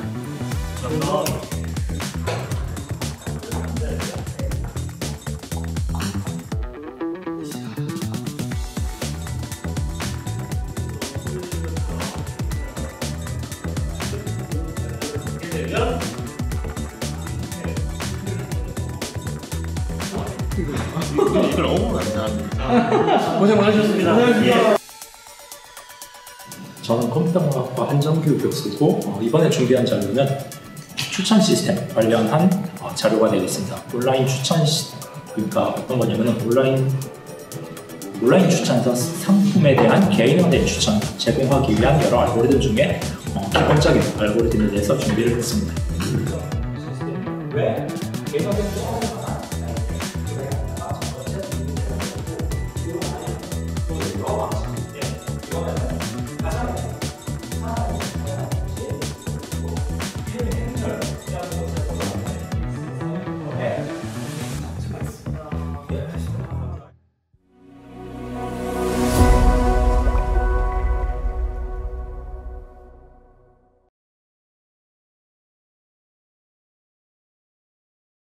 안녕하세요. 동아대학교 컴퓨터공학과 김현석입니다. 오늘 특강에서는 여러분의 코드가 컴퓨터에서 더 빠르게 실행할 수 있는 캐시 프렌들리 코딩에 대해서 이야기하고자 합니다. 컴퓨터에서 데이터를 기억하는 소자를 메모리 또는 저장 장치라고 합니다. 주로 SD램과 같은 메인 메모리와 SSD와 같은 대용량 저장 장치들이 있습니다. 원하는 데이터를 읽어오는 시간을 액세스 타임이라고 하는데요. SD램은 80나노세컨드, SSD는 10,000나노세컨드 정도로 속도 차이가 많이 납니다. 그리고 CPU에는 SD램보다 훨씬 빠른 메모리가 있는데 이를 캐시 메모리라고 부릅니다. 빠를 때는 1나노세컨드 정도의 액세스 타임을 갖고 있습니다. 우리가 CPU라는 책상에서 공부를 하고 있다고 해봅시다. 데이터란 책이 필요해서 책장까지 가서 가져온다고 했을 때 시간이 오래 걸리기 때문에 한 번에 여러 권의 책을 가져오는 것이 좋을 것입니다. 하지만 CPU라는 책상이 좁기 때문에 그 모든 책을 책상 위에 올려놓기는 어렵겠죠. 만약 바로 옆에 캐시 메모리라는 보조 책장이 있다고 한다면 데이터라는 책을 일단 캐시에 가져오고 필요한 책 몇 권만 책상에 올려두고 공부하는 것이 더 효율적일 것입니다. 또한 캐시는 바로 옆에 있기 때문에 데이터를 빠른 시간에 가져올 수 있습니다. 필요한 데이터를 미리 가져와서 컴퓨터가 효율적으로 데이터를 사용할 수 있도록 하는 것이 바로 캐시 메모리입니다. 자, 여러분, C 언어에서 2차원 데이터를 다루는 코드를 작성한다고 해봅시다.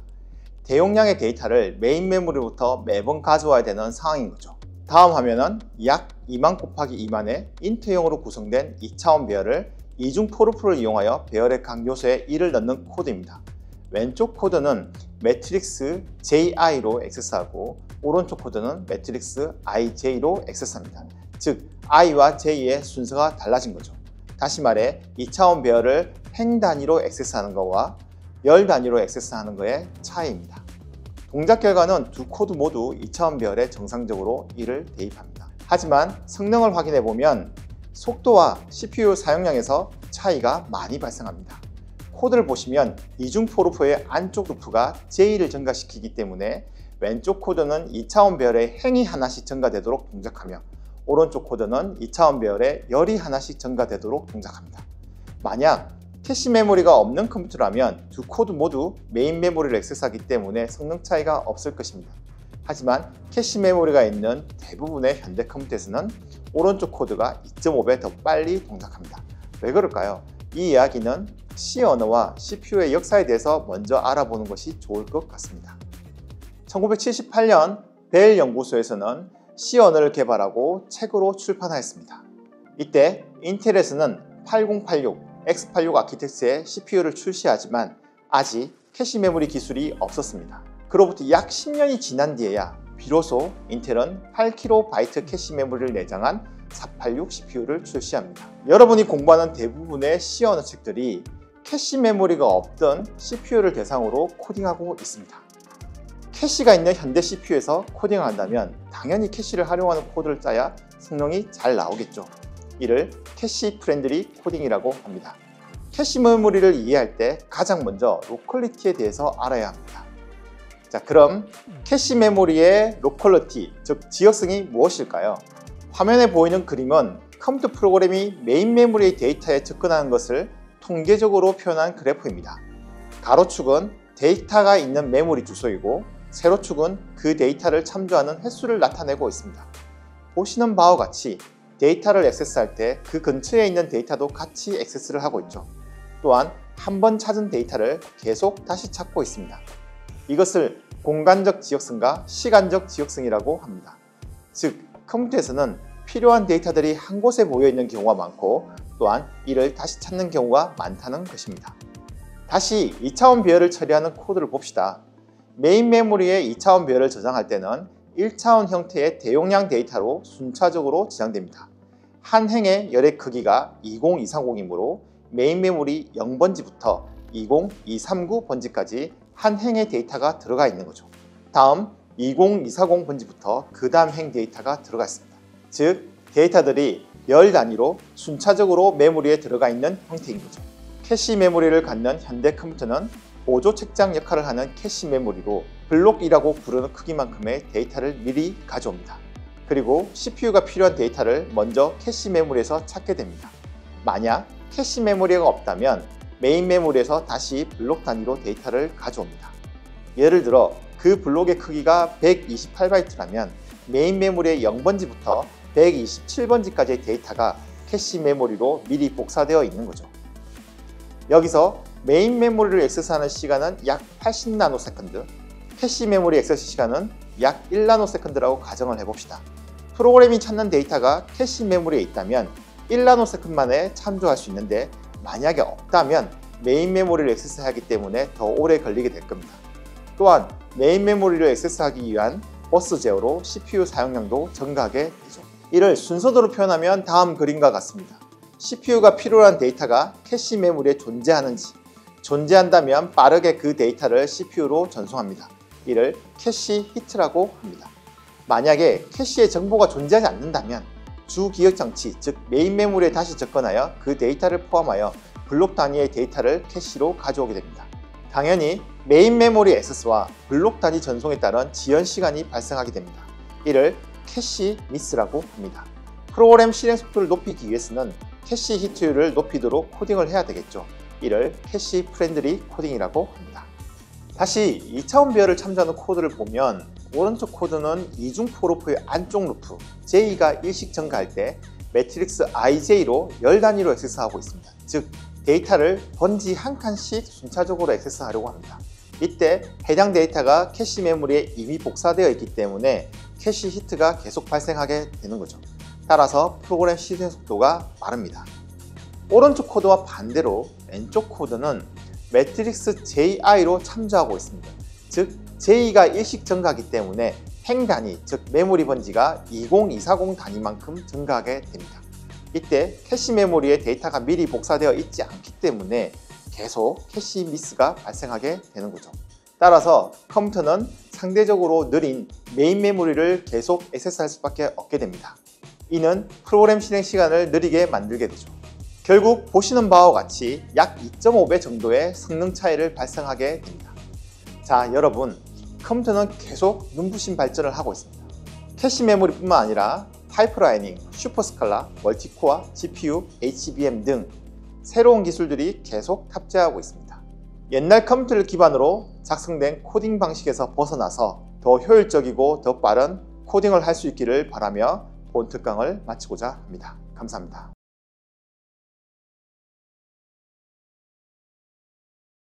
안녕하세요. 동아대학교 AI학과 천세진 교수입니다. 오늘은 지식그래프 추론에 대해서 알아보는 시간을 갖도록 하겠습니다. 여러분들 다 알다시피 이제 지식그래프라는 말이 다들 생소하게 느껴지셨을 것 같은데요. 지식그래프는 일단 정의를 살펴보면 데이터를 노드 그리고 엣지로 연결한 그래프 구조의 새로운 데이터 구조라고 볼 수 있습니다. 당연히 이러한 데이터를 쓰는 이유는 데이터 간의 관계를 효율적으로 표현하고 추론하기 위해서 사용하게 됩니다. 아래 그림과 같이 사람들이 여러 가지 놓여져 있을 때 사람들 간에 어떤 관계가 있는지를 살펴보려고 이러한 지식그래프가 등장하게 되었습니다. 지식그래프는 그럼 좀 살펴보게 되면 아까 말씀드린 것처럼 노드와 그리고 엣지로 구성되게 됩니다. 그림에서 보듯이 김동아라는 사람이 동아대를 이제 방문하였다 라는 정보를 저희가 일상생활에서 많이 얘기를 하지만 컴퓨터가 이해할 수 있도록 그리고 해석할 수 있도록 표현하는 방법이 노드라는 그리고 엣지라는 걸 이용해서 사용하게 됩니다. 그래서 노드는 객체, 사물, 엔티티, 그래서 우리가 많이 볼 수 있는 사람이나 장소, 그리고 엣지는 그런 노드들 간의 관계, 그래서 사람이 특정 장소를 방문했다 아니면 누구를 사랑한다 라는 의미로 사용하게 됩니다. 그러면 왜 이런 지식그래프를 사용하게 될까요? 지식그래프가 갖는 장점 크게 말씀드리면 두 가지가 있습니다. 첫 번째, 관계 중심으로 데이터를 표현할 수 있다는 점과 그리고 효율적인 추론이 가능하다는 점입니다. 그래서 그림처럼 사람 두 명이 있었을 때 내가 말하려는 내용이 다소 적더라도 상대방한테 전달하는데 다양한 정보가 포함되면서 그런 정보들을 포함할 때 관계 그리고 그런 관계들 속에서 일어나는 추론을 통해서 듣는 화자 입장에서 더 많은 정보를 제공하게 되는 장점을 가지고 있습니다. 그래서 지식그래프를 그러면은 너무 기술자들만 쓰는 거 아니냐라고 생각할 수 있는데 핸드폰이나 그리고 컴퓨터를 사용할 때 언제든지 쓰고 있습니다. 그래서 예를 들어 구글 검색에서 여러분들이 노벨상을 검색을 한다고 보시면은 저 오른쪽에 보시는 것처럼 저런 구글에서 제공하는 인포박스라고 하는데 노벨상이 언제 수상을 하는지, 언제 설립이 되었는지, 사람들은 노벨상이랑 관련돼서 어떠한 정보를 검색하는지에 대해서 이런 연관된 관련성을 갖는 검색이 바로 지식그래프에 관련된 기술이라고 보실 수 있습니다. 즉 사람들이, 그리고 여러분들이 많이 쓰고 있는 거죠. 이뿐만 아니라 의료 분야, 그리고 추천 시스템, 그 외에 기계나 항공 등 다양한 분야에서 필수적인 요소로 사용되고 있는 게 지식그래프입니다. 그러면은 내가 여태까지 봤던 데이터, 즉 표 데이터라고 하죠. 우리가 엑셀이라든지 스프레드시트라는 표 기반 모델과 그러면은 교수님께서 알려주시는 그래프 기반 모델과의 차이가 어떤 건지 좀 더 간단하게 설명드리도록 하겠습니다. 표 기반의 모델은 대부분 엑셀을 이용하는 것처럼 관계가 암시적이고 대규모 데이터의 관계 데이터를 처리하는 데 어려움을 겪고 있습니다. 예를 들어 우리가 동아대의 역사라고 돼 있으면 이게 동아대가 가진 역사인지, 역사 속에 우리나라 한국 역사에서 동아대가 포함되는 건지 이러한 관계 정보가 정확히 드러나지 않습니다. 그에 반해 그래프 기반 모델 같은 경우는 관계가 명시적입니다. 누구를 알고 있다, 누구를 사랑한다, 하단에 어떠한 맛집이 있다, 그리고 우리 친구들은 서로 친하다 라든지 이렇게 정확한 관계를 기술을 하게 됩니다. 그래서 좀 더 기술적으로 설명을 한다면은 표 기반의 모델에서는 조인 연산이 요구되는데 이 연산의 경우에는 다양한 데이터 소스들을 통합하는 것입니다.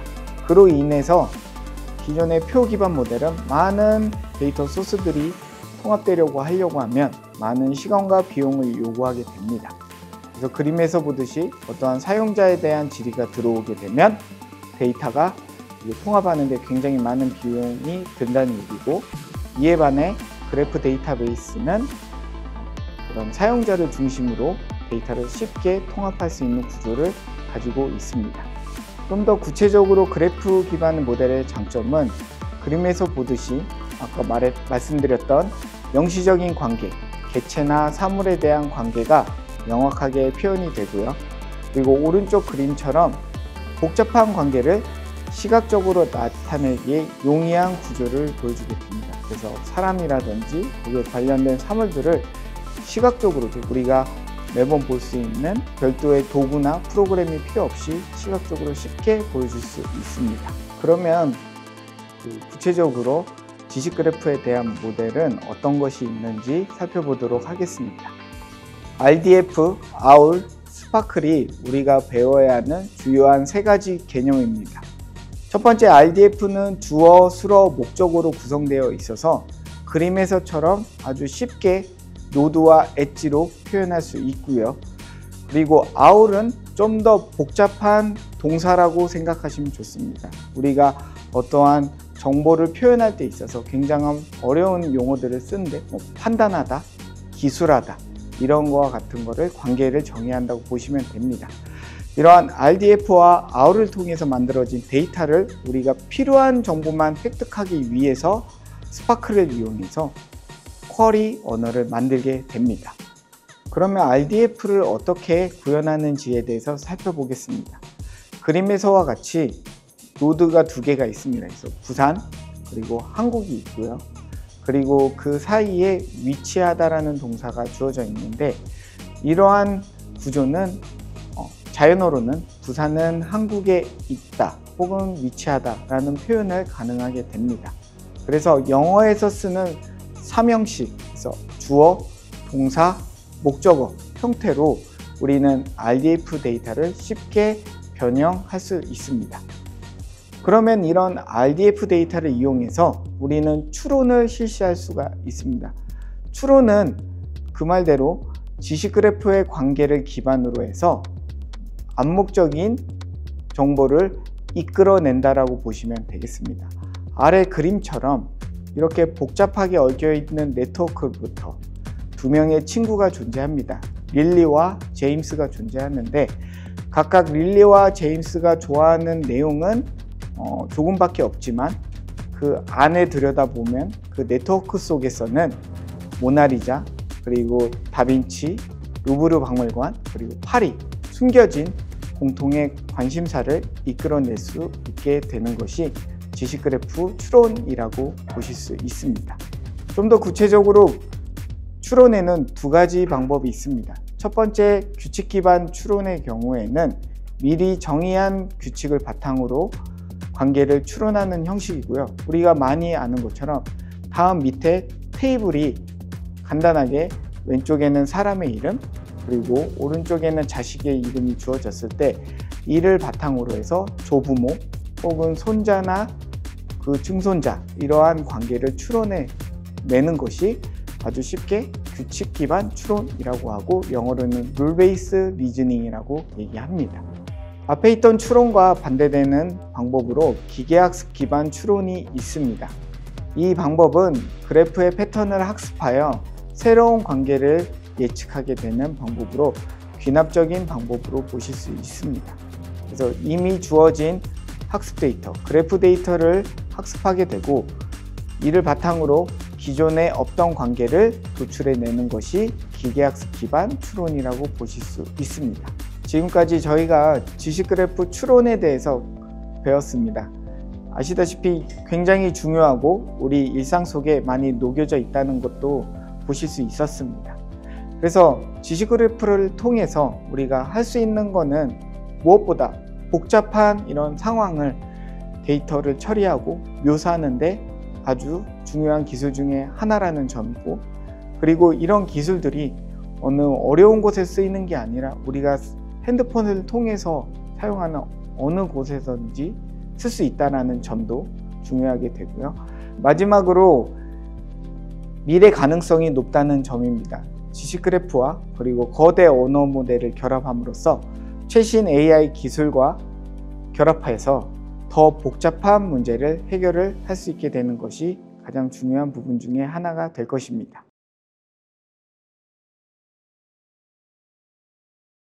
안녕하세요. 이번 뒷톡쇼에 참여하게 된 동아대학교 컴퓨터공학과 옥수열 교수입니다. 이번에 제가 소개하는 내용은 최근 핫 이슈가 되고 있는 디지털 트윈 그리고 인공지능과의 접목입니다. 디지털 트윈을 설명하기에 앞서 가상현실에 관해서 간단히 알아보도록 하겠습니다. 그럼 리얼리티, 즉 현실이란 무엇일까요?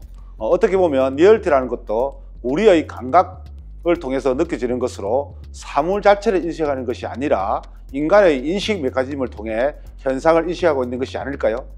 즉 인간의 인식하는 세계는 인간의 감각계에 의한 일종의 가상세계가 아닐까라고 하는 생각을 할 수 있을 것입니다.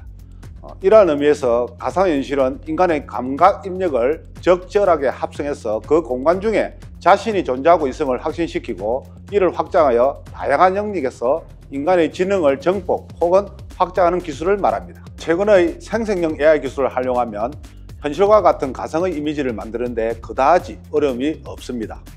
이러한 가상현실 기술은 인간의 시각적인 부분뿐만 아니라 청각에 있어서도 사운드 렌더링과 같은 기술을 통해서 실제 존재하지 않는 가상의 오브젝트에 대해 그 물리적 특성을 고려하여 가상의 사운드, 즉 소리를 만들어 낼 수 있습니다. 그럼 이제부터 디지털 트윈 기술에 대해서 한번 살펴보도록 하겠습니다. 디지털 트윈이란 현실 공간의 사람, 사물의 다양한 디지털 사본을 만들어 사이버 공간, 즉 컴퓨터에 의한 디지털 공간에 표현하여 이 공간에서 데이터 분석, 미래 예측 등의 시뮬레이션을 실행하고 그 결과를 바탕으로 최적의 방법이나 행동을 현실 공간에 피드백하는 기술적 개념입니다. 이러한 디지털 트윈은 크게 3단계로 구분할 수 있습니다. 첫 번째 단계로 물리 오브젝트의 요소를 추출해서 이것을 모델화하는 디지털 모델 단계입니다. 예로 물리적인 오브젝트인 건물을 맵과 같은 BIM 도구를 이용해서 CAD로 디지털화하는 것을 볼 수 있습니다. 이 단계는 물리적 오브젝트와 디지털 오브젝트가 서로 데이터로 연계되어 있지 않고 단지 물리적 오브젝트를 형상이나 데이터로만 모델화하는 것뿐입니다. 두 번째 디지털 섀도우 단계는 물리 오브젝트 그 자체의 그림자처럼 디지털화하는 것으로 섀도우를 칠하는 방법이 주로 모니터링입니다. 모니터링은 관찰이나 감시라는 관점에서 물리 오브젝트를 감시하면서 물리 오브젝트의 상태가 바뀐다든지 변화가 있는 경우에 디지털 오브젝트에 반영을 합니다. 방금 설명한 디지털 모델과 비교하면 디지털 모델에서는 데이터의 연계가 없지만 디지털 섀도우에서는 단방향, 즉 물리 오브젝트에서 센서를 통해서 가상 오브젝트로 데이터를 연계하는 점이 다르다고 볼 수 있습니다. 디지털 섀도우는 단방향으로의 데이터 연계를 하지만 세 번째 단계인 디지털 트윈은 쌍방향 데이터의 연계입니다. 즉 물리 오브젝트의 상태가 변경되면 디지털 오브젝트의 상태로 변경되고, 마찬가지로 디지털 오브젝트가 변경되면 물리 오브젝트가 변경된다는 것입니다. 즉 디지털 트윈은 모니터링에 추가해서 피드백에 의한 물리 오브젝트도 변경되므로 디지털 오브젝트와 물리 오브젝트의 트윈을 실현하는 것입니다. 대표적인 디지털 트윈 사례로 독일의 자동차 회사인 BMW의 사례를 소개하겠습니다. BMW 자사의 공장에서는 디지털 트윈 도구인 엔비디아의 옴니버스를 이용하여 자동차의 생산을 최적화하고 있습니다. BMW에서는 2100여 종의 모델과 옵션을 선택하여 생산하는데 한정된 리소스 중에서 단기간에 생산하는 것이 중요한 포인트입니다. 이에 BMW는 동영상에서 보시는 예와 같이 디지털 트윈 시뮬레이션에 의한 조립과 생산 라인의 구성 변경 등으로 생산 계획을 최적화하고 있습니다. 이러한 디지털 트윈 기술은 최근 인공지능 기술에도 접목이 가능합니다. 딥러닝과 같은 최신 기계학습 인공지능 기술은 막대한 학습 데이터를 요구합니다. 이러한 학습 데이터를 현실적 물리 세계에서 수집하는 것은 시공간적 제약과 더불어 막대한 비용이 요구됩니다. 이를 극복하기 위한 방법의 하나로서 학습 데이터와 AI 모델에 대한 성능 검증에 디지털 트윈 기술을 적용하는 것입니다. 현재 우리나라에서 최근 3년간 AI 학습용 데이터를 구축하는 구축 사업에 1조 2천억 원을 투입하였습니다. 그런데 금방 소개한 디지털 트윈 기술을 활용하면 많은 예산을 절감할 수 있습니다. 표에서 보시는 것과 같이 가드너 발표에 의하면 2030년 이후에는 가상 학습 데이터가 실제 수집 데이터보다 더 많이 활용될 것으로 예측하고 있습니다. 그럼 최근에 저희 연구실에서 개발한 디지털 트윈 기술의 인공지능 접목에 대한 예를 소개해 드리도록 하겠습니다. 초기 화재 검출에 대한 오경보, 즉 오인식을 줄이기 위해서 디지털 트윈 기반의 가상 화재 시뮬레이션 기술을 개발하였습니다. 학습용 초기 화재 데이터는 현실적으로 수집의 어려움이 너무나 많고 사무실이나 공장과 같은 환경 특성에 따라 화재가 다르게 발생합니다. 그래서 우리는 디지털 트윈 기반으로 공간마다 초기 화재 학습 데이터를 생성하고 이를 학습하는 시뮬레이션 모델을 개발하였습니다. 이를 통해 초기 화재 인식 오경보율이 거의 제로에 가깝게 개발이 되었습니다. 또 하나의 사례를 살펴보면 미국의 키네틱 비전사에서는 물류센터 채찍화를 위해 디지털 트윈 기술을 적용하였습니다. 키네틱 비전사는 AI 학습 데이터 생성을 위한 합성 데이터 생성기인 AI 비전을 이용하여 생산품에 대한 불량 검출과 물류 흐름 분석을 개선할 수 있는 시스템을 개발하여 관련 업체에 제공하고 있습니다. 마지막으로 현재 우리 연구실에서는 스마트시티 국가 시범도시인 부산 에코델타시티를 대상으로 디지털 트윈 테스트베드 플랫폼을 구축하고 있습니다. 이 중에 3차원 스마트 빌리지 도시 모델 데이터와 다양한 환경 센서 데이터와의 연계 기술을 개발하여 미세먼지, 온도, 습도, 강우량 등등 10여 종의 환경 데이터를 시공간상에서 분석하는 시뮬레이션 영상을 소개로 마무리하겠습니다. 이번 강의 영상을 통해서 디지털 트윈 기술의 예와 그리고 인공지능 기술에 대한 접목 그리고 앞으로 여러분들의 진로 탐색에 많은 도움이 됐으면 합니다.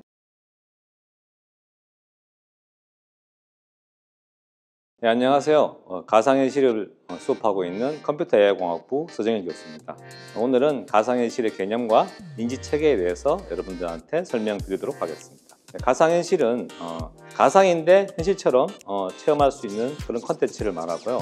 4차 산업혁명이 시작되면서 인공지능 AI나 빅데이터, 사물인터넷, 드론 같은 여러 가지 기술 등과 함께 부각되고 있는 기술입니다. 특히 가상현실은 코로나19로 인해서 시작된 비대면 시대를 위한 어떤 통신 환경이나 커뮤니케이션 환경으로 주목받고 있습니다. 여러분 가상현실을 여러분들이 여러 가지 용어로 듣게 되는데 버추얼 리얼리티, 오그멘티드 리얼리티 이렇게 다양하게 들을 수 있는데요. 보이시는 그림과 같이 왼쪽이 현실이고 오른쪽으로 갈수록 가상에 가까워지는 거고요. 중간에 있는 그 현실의 가상 객체가 올라가 있는 걸 가리켜 우리가 오그멘티드 리얼리티, 증강현실이라고 하고, 가상에다가 현실의 그림이나 오브젝트를 올리는 걸 우리가 증강 가상현실이라고 하고, 완전한 가상현실 형태를 우리가 가상현실이라고 합니다. 특히 증강현실과 증강 가상현실은 우리가 합쳐서 혼합현실이라고 부르기도 합니다. 가상현실의 장점이나 강점 그리고 문제점에 대해서 한번 살펴보면, 먼저 가상현실이 제공하는 가장 큰 장점은 우리가 몰입감이라고 할 수 있습니다. 여러분들 영화 반지의 제왕 작가가 말한 몰입감에 대한 개념이 있는데요. 이 몰입감은 어떤 3차원 컨텐츠에 여러분들이 빠져들어 가지고 내가 현실에 있는지 그 3차원 가상 환경에 있는지를 잃어버린 상태를 우리가 몰입감이라고 합니다. 그래서 가상현실은 HMD나 여러 가지 장비들을 이용해서 현실과 분리된 환경에서 콘텐츠를 체험하게 되는데, 이렇게 함으로써 그 가상현실 콘텐츠에 사용자가 완전히 몰입되게 됩니다. 그러면 이게 현실인지 가상인지 분간할 수 없는 상태까지 가게 되면 가상현실이 가상의 콘텐츠가 만들어낼 수 있는 궁극적인 체험이라고 할 수 있습니다. 근데 가상현실이 가지는 가장 큰 문제점이 있습니다. 가상현실 환경 안에서 여러분들이 걸어가고 있는데, 실제로는 이제 콘텐츠를 보기 위해서 가만히 앉아서 보고 있다면은 몸은 가만히 있지만 콘텐츠에서는 내 자신이 움직이고 있는 그런 상태를 우리가 인지부조화라고 합니다. 그렇게 되면 이제 멀미가 나게 되는데, 그런 멀미가 나는 거는 여러분들이 운전을 하는 사람들은 사실 멀미를 안 하지만 운전석 뒤에 앉은 사람들은 멀미를 하게 되는 것과 똑같은 그런 현상이 벌어지게 됩니다. 그래서 가상현실 컨텐츠를 만들거나 체험할 때 이런 인지부조화가 생기지 않도록 조심하는 게 가장 좋습니다. 지금부터 말씀드릴 거는 이제 가상현실을 제대로 표현하기 위해서는 우리가 어떻게 가상현실 컨텐츠를 만들어야 되는가를 이제 설명드릴 건데요. 가상현실의 궁극적인 목적은 사람이 현실을 느끼는, 특히 본인이 가지고 있는 5가지 감각기관으로 느끼는 그거를 그대로 가상 환경 속에서 재현해낼 수 있어야 됩니다. 인간은 시각, 청각, 후각, 미각, 그 다음에 피부 감각으로 받는 촉각, 이 5가지 감각으로 현실과 커뮤니케이션 하게 됩니다. 그래서 이런 5가지 감각을 제대로 표현할 수 있어야 제대로 된 가상현실 콘텐츠라고 할 수 있습니다. 먼저 우리가 눈으로 보는 시각에 대해서 말씀드릴게요. 시각은 3가지 정도로 우리가 어떤 요약을 할 수 있는데, 먼저 시지각이라고 해서 눈으로 들어온 정보를 뇌에서 인식하는 과정을 우리가 시지각이라고 합니다. 그리고 입체시는 사람이 눈은 2개가 있기 때문에 그 두 눈으로 보이는 영상의 차이 가지고 입체감을 느끼는 걸 우리가 입체시라고 합니다. 그리고 시야각은 머리를 고정하고 우리가 볼 수 있는, 좌우로 볼 수 있는 영역, 그 다음 상하로 볼 수 있는 영역, 이 영역을 우리가 시야각이라고 합니다. 그래서 입체시는 제대로 표현할 수 있으면 좋고, 시야각은 넓으면 넓을수록 좋겠죠. 그래서 HMD에서의 시각과 몰입감을 증강시키기 위해서는 HMD가 제공하는 시야각은 가능한 넓게, 그 다음에 입체시는 가능한 정확하게 표현할 수 있어야 됩니다. 특히 입체시에 대해서 조금 더 설명을 더 드리면, 여러분들은 눈을 2개를 가지고 있기 때문에 왼쪽으로 들어오는 상과 오른쪽에 들어오는 상이 다르게 됩니다. 손가락을 이렇게 앞으로 펴고 한번 눈을 왼쪽으로 감았다가 오른쪽으로 감았다 보시면 두 눈의 바뀜에 따라 가지고 상이 완전히 바뀌어지는 걸 느낄 수 있습니다. 그래서 이 두 왼쪽과 오른쪽 눈으로 들어오는 영상을 비교를 해서 깊이감을 표현할 수 있습니다. 그리고 하나 초점거리와 폭주가 있는데요. 초점거리는 여러분들 어떤 물체를 집중하고 볼 때 그때 왼쪽 눈과 오른쪽 눈이 평행하게 가서 한쪽으로 모이는 그 거리를 우리가 초점거리라고 하고요. 만약에 그 물체가 앞으로 접근하게 되면 우리가 눈을 이렇게 모아서 보게 되겠죠. 그런 현상을 우리가 폭주라고 합니다. 물체가 점점 가까이 다가오면 눈이 점점 모여질 거고, 멀리 가면 이제 눈이 점점 그러니까 눈동자가 점점 벌어지게 되는 그런 현상이 발생하게 됩니다. 이 폭주를 가리켜 가지고 여러분들 어렸을 때 매직아이를 아마 보셨을 겁니다. 매직아이는 실제로 영상 속의 이미지만 보면 이 깊이감이 있는 이미지가 보이지 않는데, 저를 폭주를 이용해서 강제로 초점을 그 이미지 앞에 두거나 아니면 뒤에 두는 형태로 해서 우리가 3차원처럼 보이게 되는 그런 그림을 가리켜서 우리가 매직아이로 합니다. 그래서 HMD 중에 구글에서 만든 카드보드와 같은 HMD는 볼록 렌즈를 앞에 둬가지고 이 초점 거리를 강제로 물체 뒤에 두게 해서 이렇게 3차원처럼 보이게 하는 방식이 있습니다.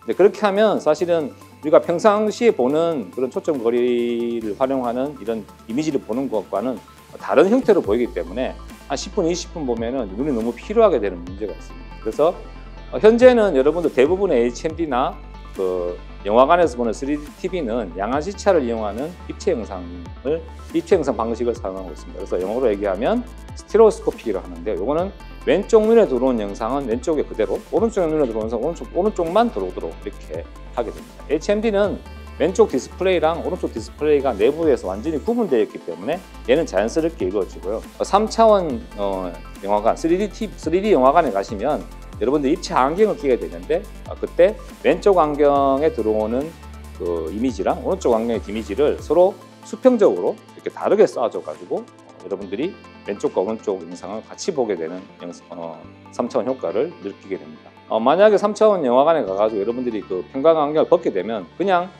흐릿한 영상밖에 안 보이겠죠. 예. 그 다음은 이제 청각입니다. 여러분들 귀도 두 개가 있기 때문에 어떤 소리가 이렇게 들렸으면 그게 오른쪽 귀에 도착하는 시간하고 왼쪽 귀에 도착하는 시간이 당연히 다르겠죠. 그리고 이 물체와 왼쪽 귀에 오른쪽 귀에 들어오는 소리의 크기와 왼쪽 귀에 들어오는 소리의 크기도 달라지게 됩니다. 그래서 이 소리가 양귀에 도달하는 시간차, 인터오랄 타임 디퍼런스랑 그다음에 소리가 양쪽으로 들어오는 크기 차이, 인터오랄 인텐시티 디퍼런스, 이 두 개를 가지고 두 개의 큰 큐를 가지고 우리가 물체가 어디 있는지 이렇게 느끼게 되고요. 그 다음에 거리감은 청취자와 음원 간의 거리인데요. 이거는 경험적으로 소리가 크면 가까이 있는 거고 소리가 작으면 멀리 있는 거로 느끼게 됩니다. 그리고 공간감은 어떤 공간의 특징에 의해 가지고 이게 반사가 일어나고 그 다음에 잔향이 발생하게 되는데 그 반사와 잔향이 얼마나 큰 차이냐, 층의 차이를 가지냐에 따라서 공간감을 느끼게 됩니다. 아주 좋은 콘서트홀에 가면 소리가 반사가 일어나면서 멀리 오랫동안 이렇게 퍼지게 일부러 디자인을 하게 됩니다. 그래서 그때는 잔향이 아주 길게 나오고 공간감을 느끼게 됩니다. 그래서 그런 게 우리가 공간감을 느끼게 하는 큐가 되겠죠. 그래서 3차원 영상 음향에 대해서는 저렇게 방향감, 거리감, 공간감 이 세 가지 큐를 가지고 3차원 효과를 만들어내게 됩니다. 그 다음은 촉각입니다. 여러분들 뭐 물체를 만지고 하면 다 당연히 지금은 여러분들 느낄 수 있지만 인위적으로 하기 위해서는 지금 보이시는 저런 특수한 형태의 장갑을 이용해서 물리적으로 힘을 가하게 돼가지고 마치 만지는 것 같은 느낌을 줄 수 있습니다. 그리고 이제 가상현실 인지체계에서 또 하나 중요한 후각입니다. 여러분들 냄새를 이제 코로 맡잖아요. 그래서 만약에 어떤 주위에 가상의 콘텐츠 안에 숲속에 들어갔으면 숲속에는 풀냄새가 나야 되는데 그런 풀냄새를 저런 발향 소자를 이용해서 강제로 뿌리거나 아니면 저렇게 오른쪽에 있는 그림처럼 코 밑에 저런 발향 소자를 두고 저렇게 하는 방식이 있을 수 있습니다. 그리고 마지막으로 미각인데요. 미각은 상당히 어렵습니다. 사실은 혀에다가 직접 이렇게 물리적인 거나 전기적인 신호를 줘야 되는데 그걸 이제 거부할 수도 있겠죠. 그래서 여기 보면 싱가포르 대학에서 했던 어떤 연구인데요. 그렇게 전극을 대가지고 입술에 대면, 혓바닥에 대면 이게 짠맛인지 신맛인지 이런 걸 느끼게 할 수 있습니다. 저런 미각을 통해서 미각을 느낄 수 있는데 뭐 여러분들 저거 해보실까요? 내 친구가 하고 그 다음에 내가 한다 그러면 좀 찝찝하긴 하겠지만 어쨌든 저런 방식들의 연구가 이루어지고 있습니다. 지금까지 가상현실의 개념과 사람이 가상현실 콘텐츠를 받아들이는 인지체계에 대해서 설명을 드렸습니다. 가상현실은 여러분들이 생각하는 것보다 훨씬 우리들 앞에 다가와 있습니다. HMD도 지금 이미 많이 보급되어 있고 그런 콘텐츠를 체험할 수 있는 VR방이라든지 HMD 서비스들이 많이 제공되고 있습니다. 그래서 그런 콘텐츠에 대한 관심을 가지게 된다면 게임, 영화, 콘텐츠 등 광범위한 산업 분야로 진출할 수 있는 기회를 가지게 될 것입니다. 이것으로 강의를 마치도록 하겠습니다. 감사합니다.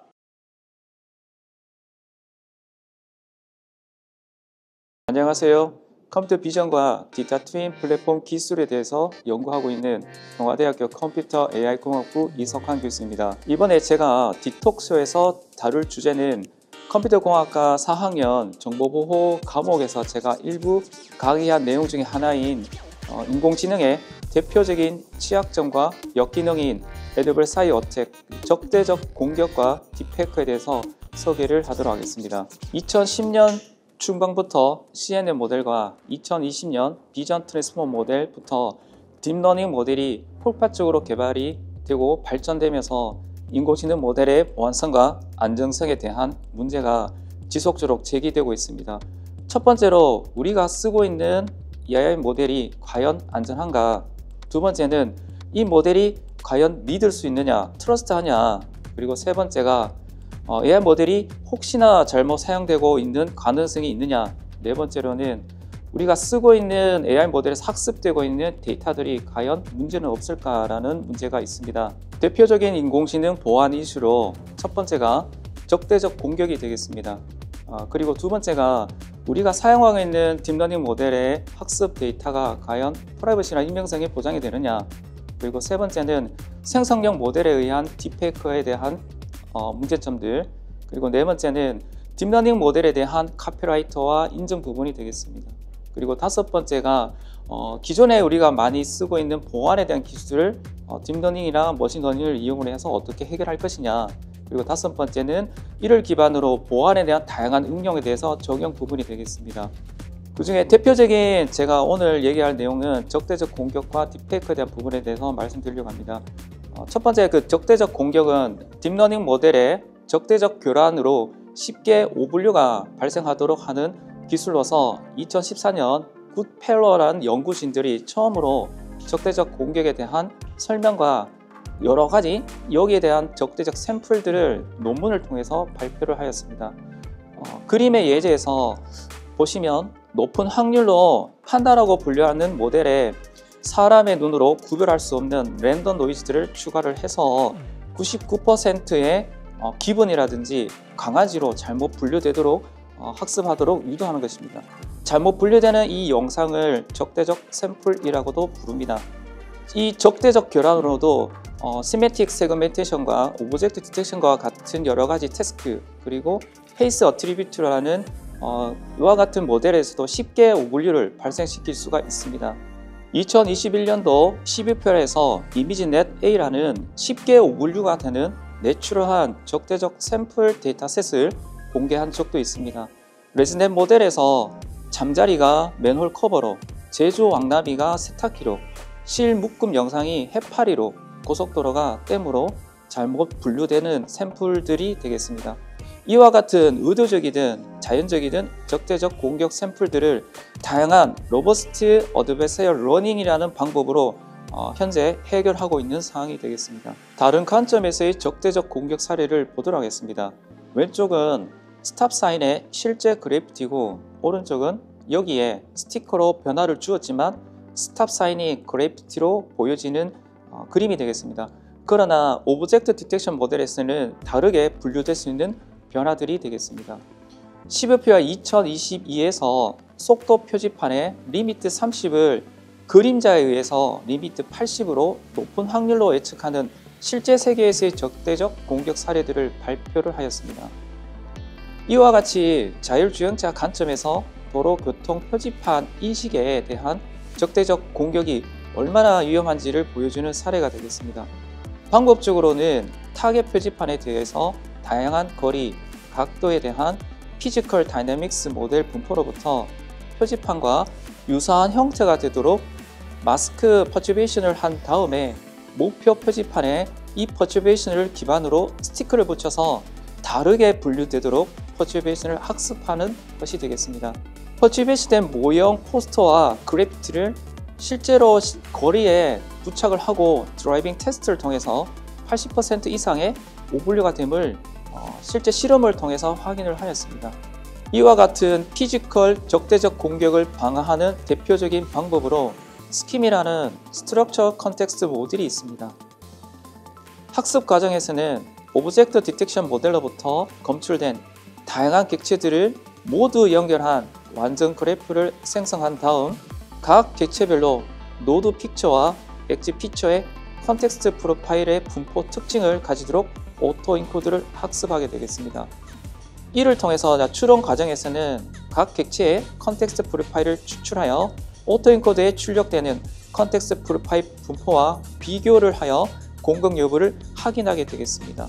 딥페이크 영상은 오토 인코더, 갱, 디퓨전 모델과 같은 생성형 모델로부터 이미지상의 사람, 얼굴, 객체를 다른 것으로 변경하여 합성된 영상을 나타냅니다. 딥페이크 영상의 화질은 생성 모델에 따라 의존적이며 최근에 디퓨전 기반의 생성 모델들이 많이 제공되고 있습니다.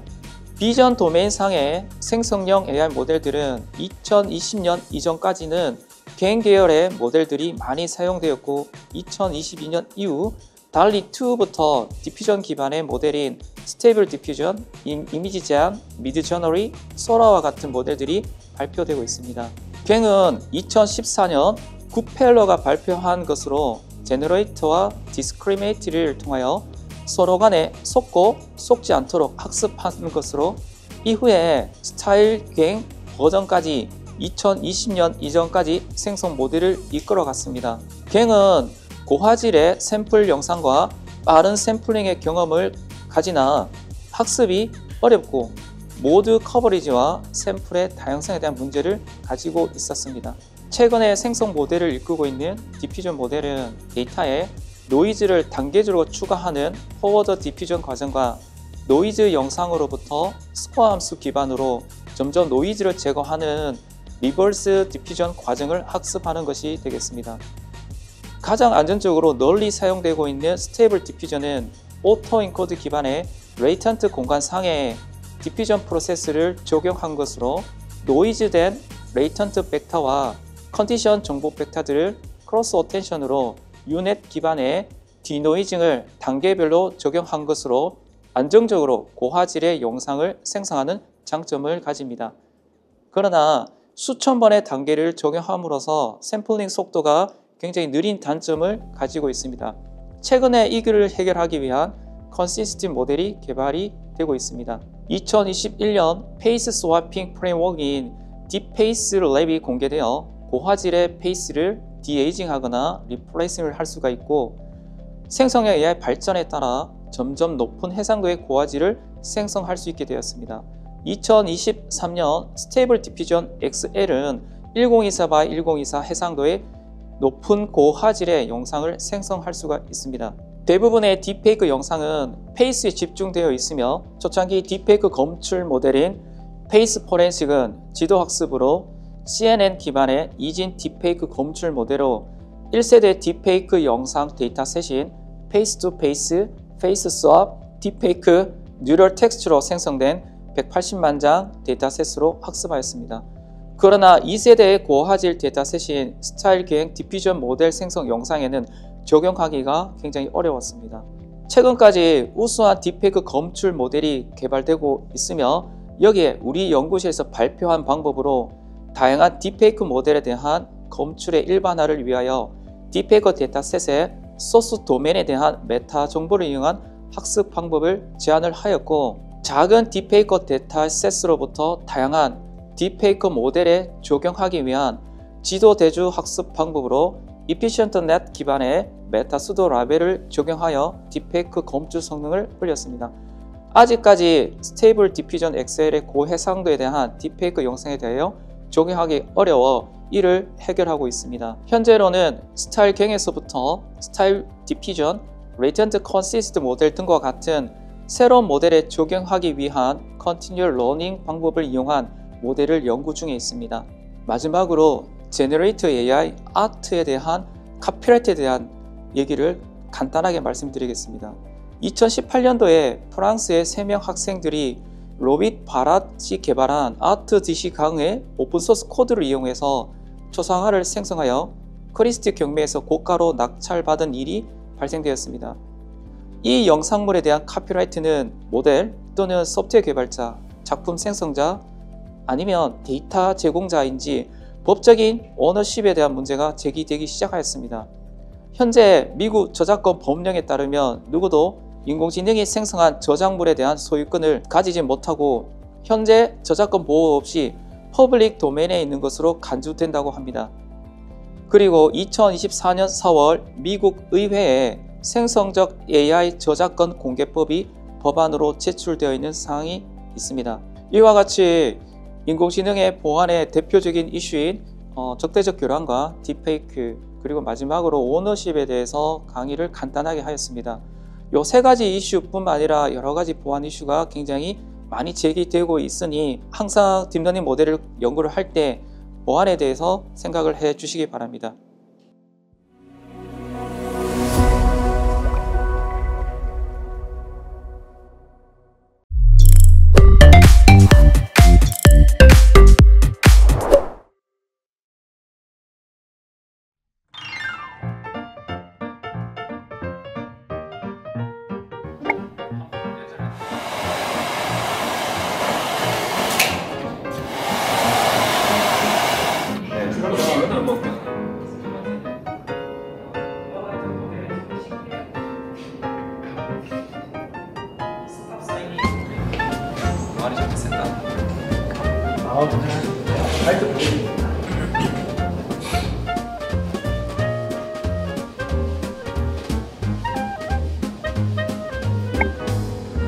긴장은 잘 안 됩니다.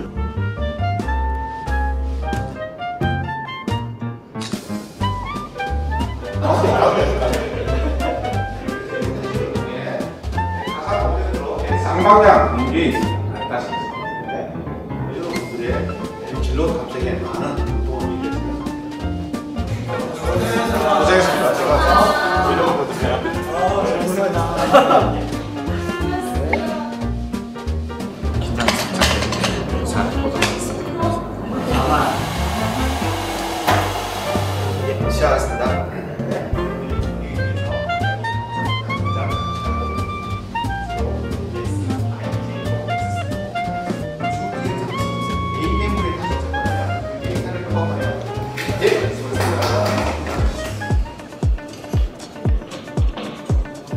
가상현실에 대한 개념과 가상현실 이해하기 위한 기본적인 메커니즘에 대해서 한 10분 정도 말할 생각입니다. 그리고 뭐 10분이면 된다 그래서 크게 부담은 안 느끼고 있습니다.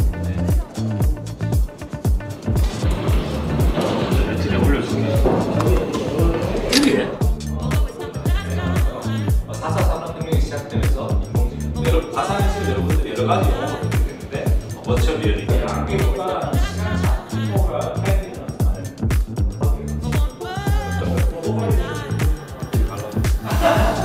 이것으로 강의를 마치도록 하겠습니다. 감사합니다. 제일 빨리 끝난 거예요?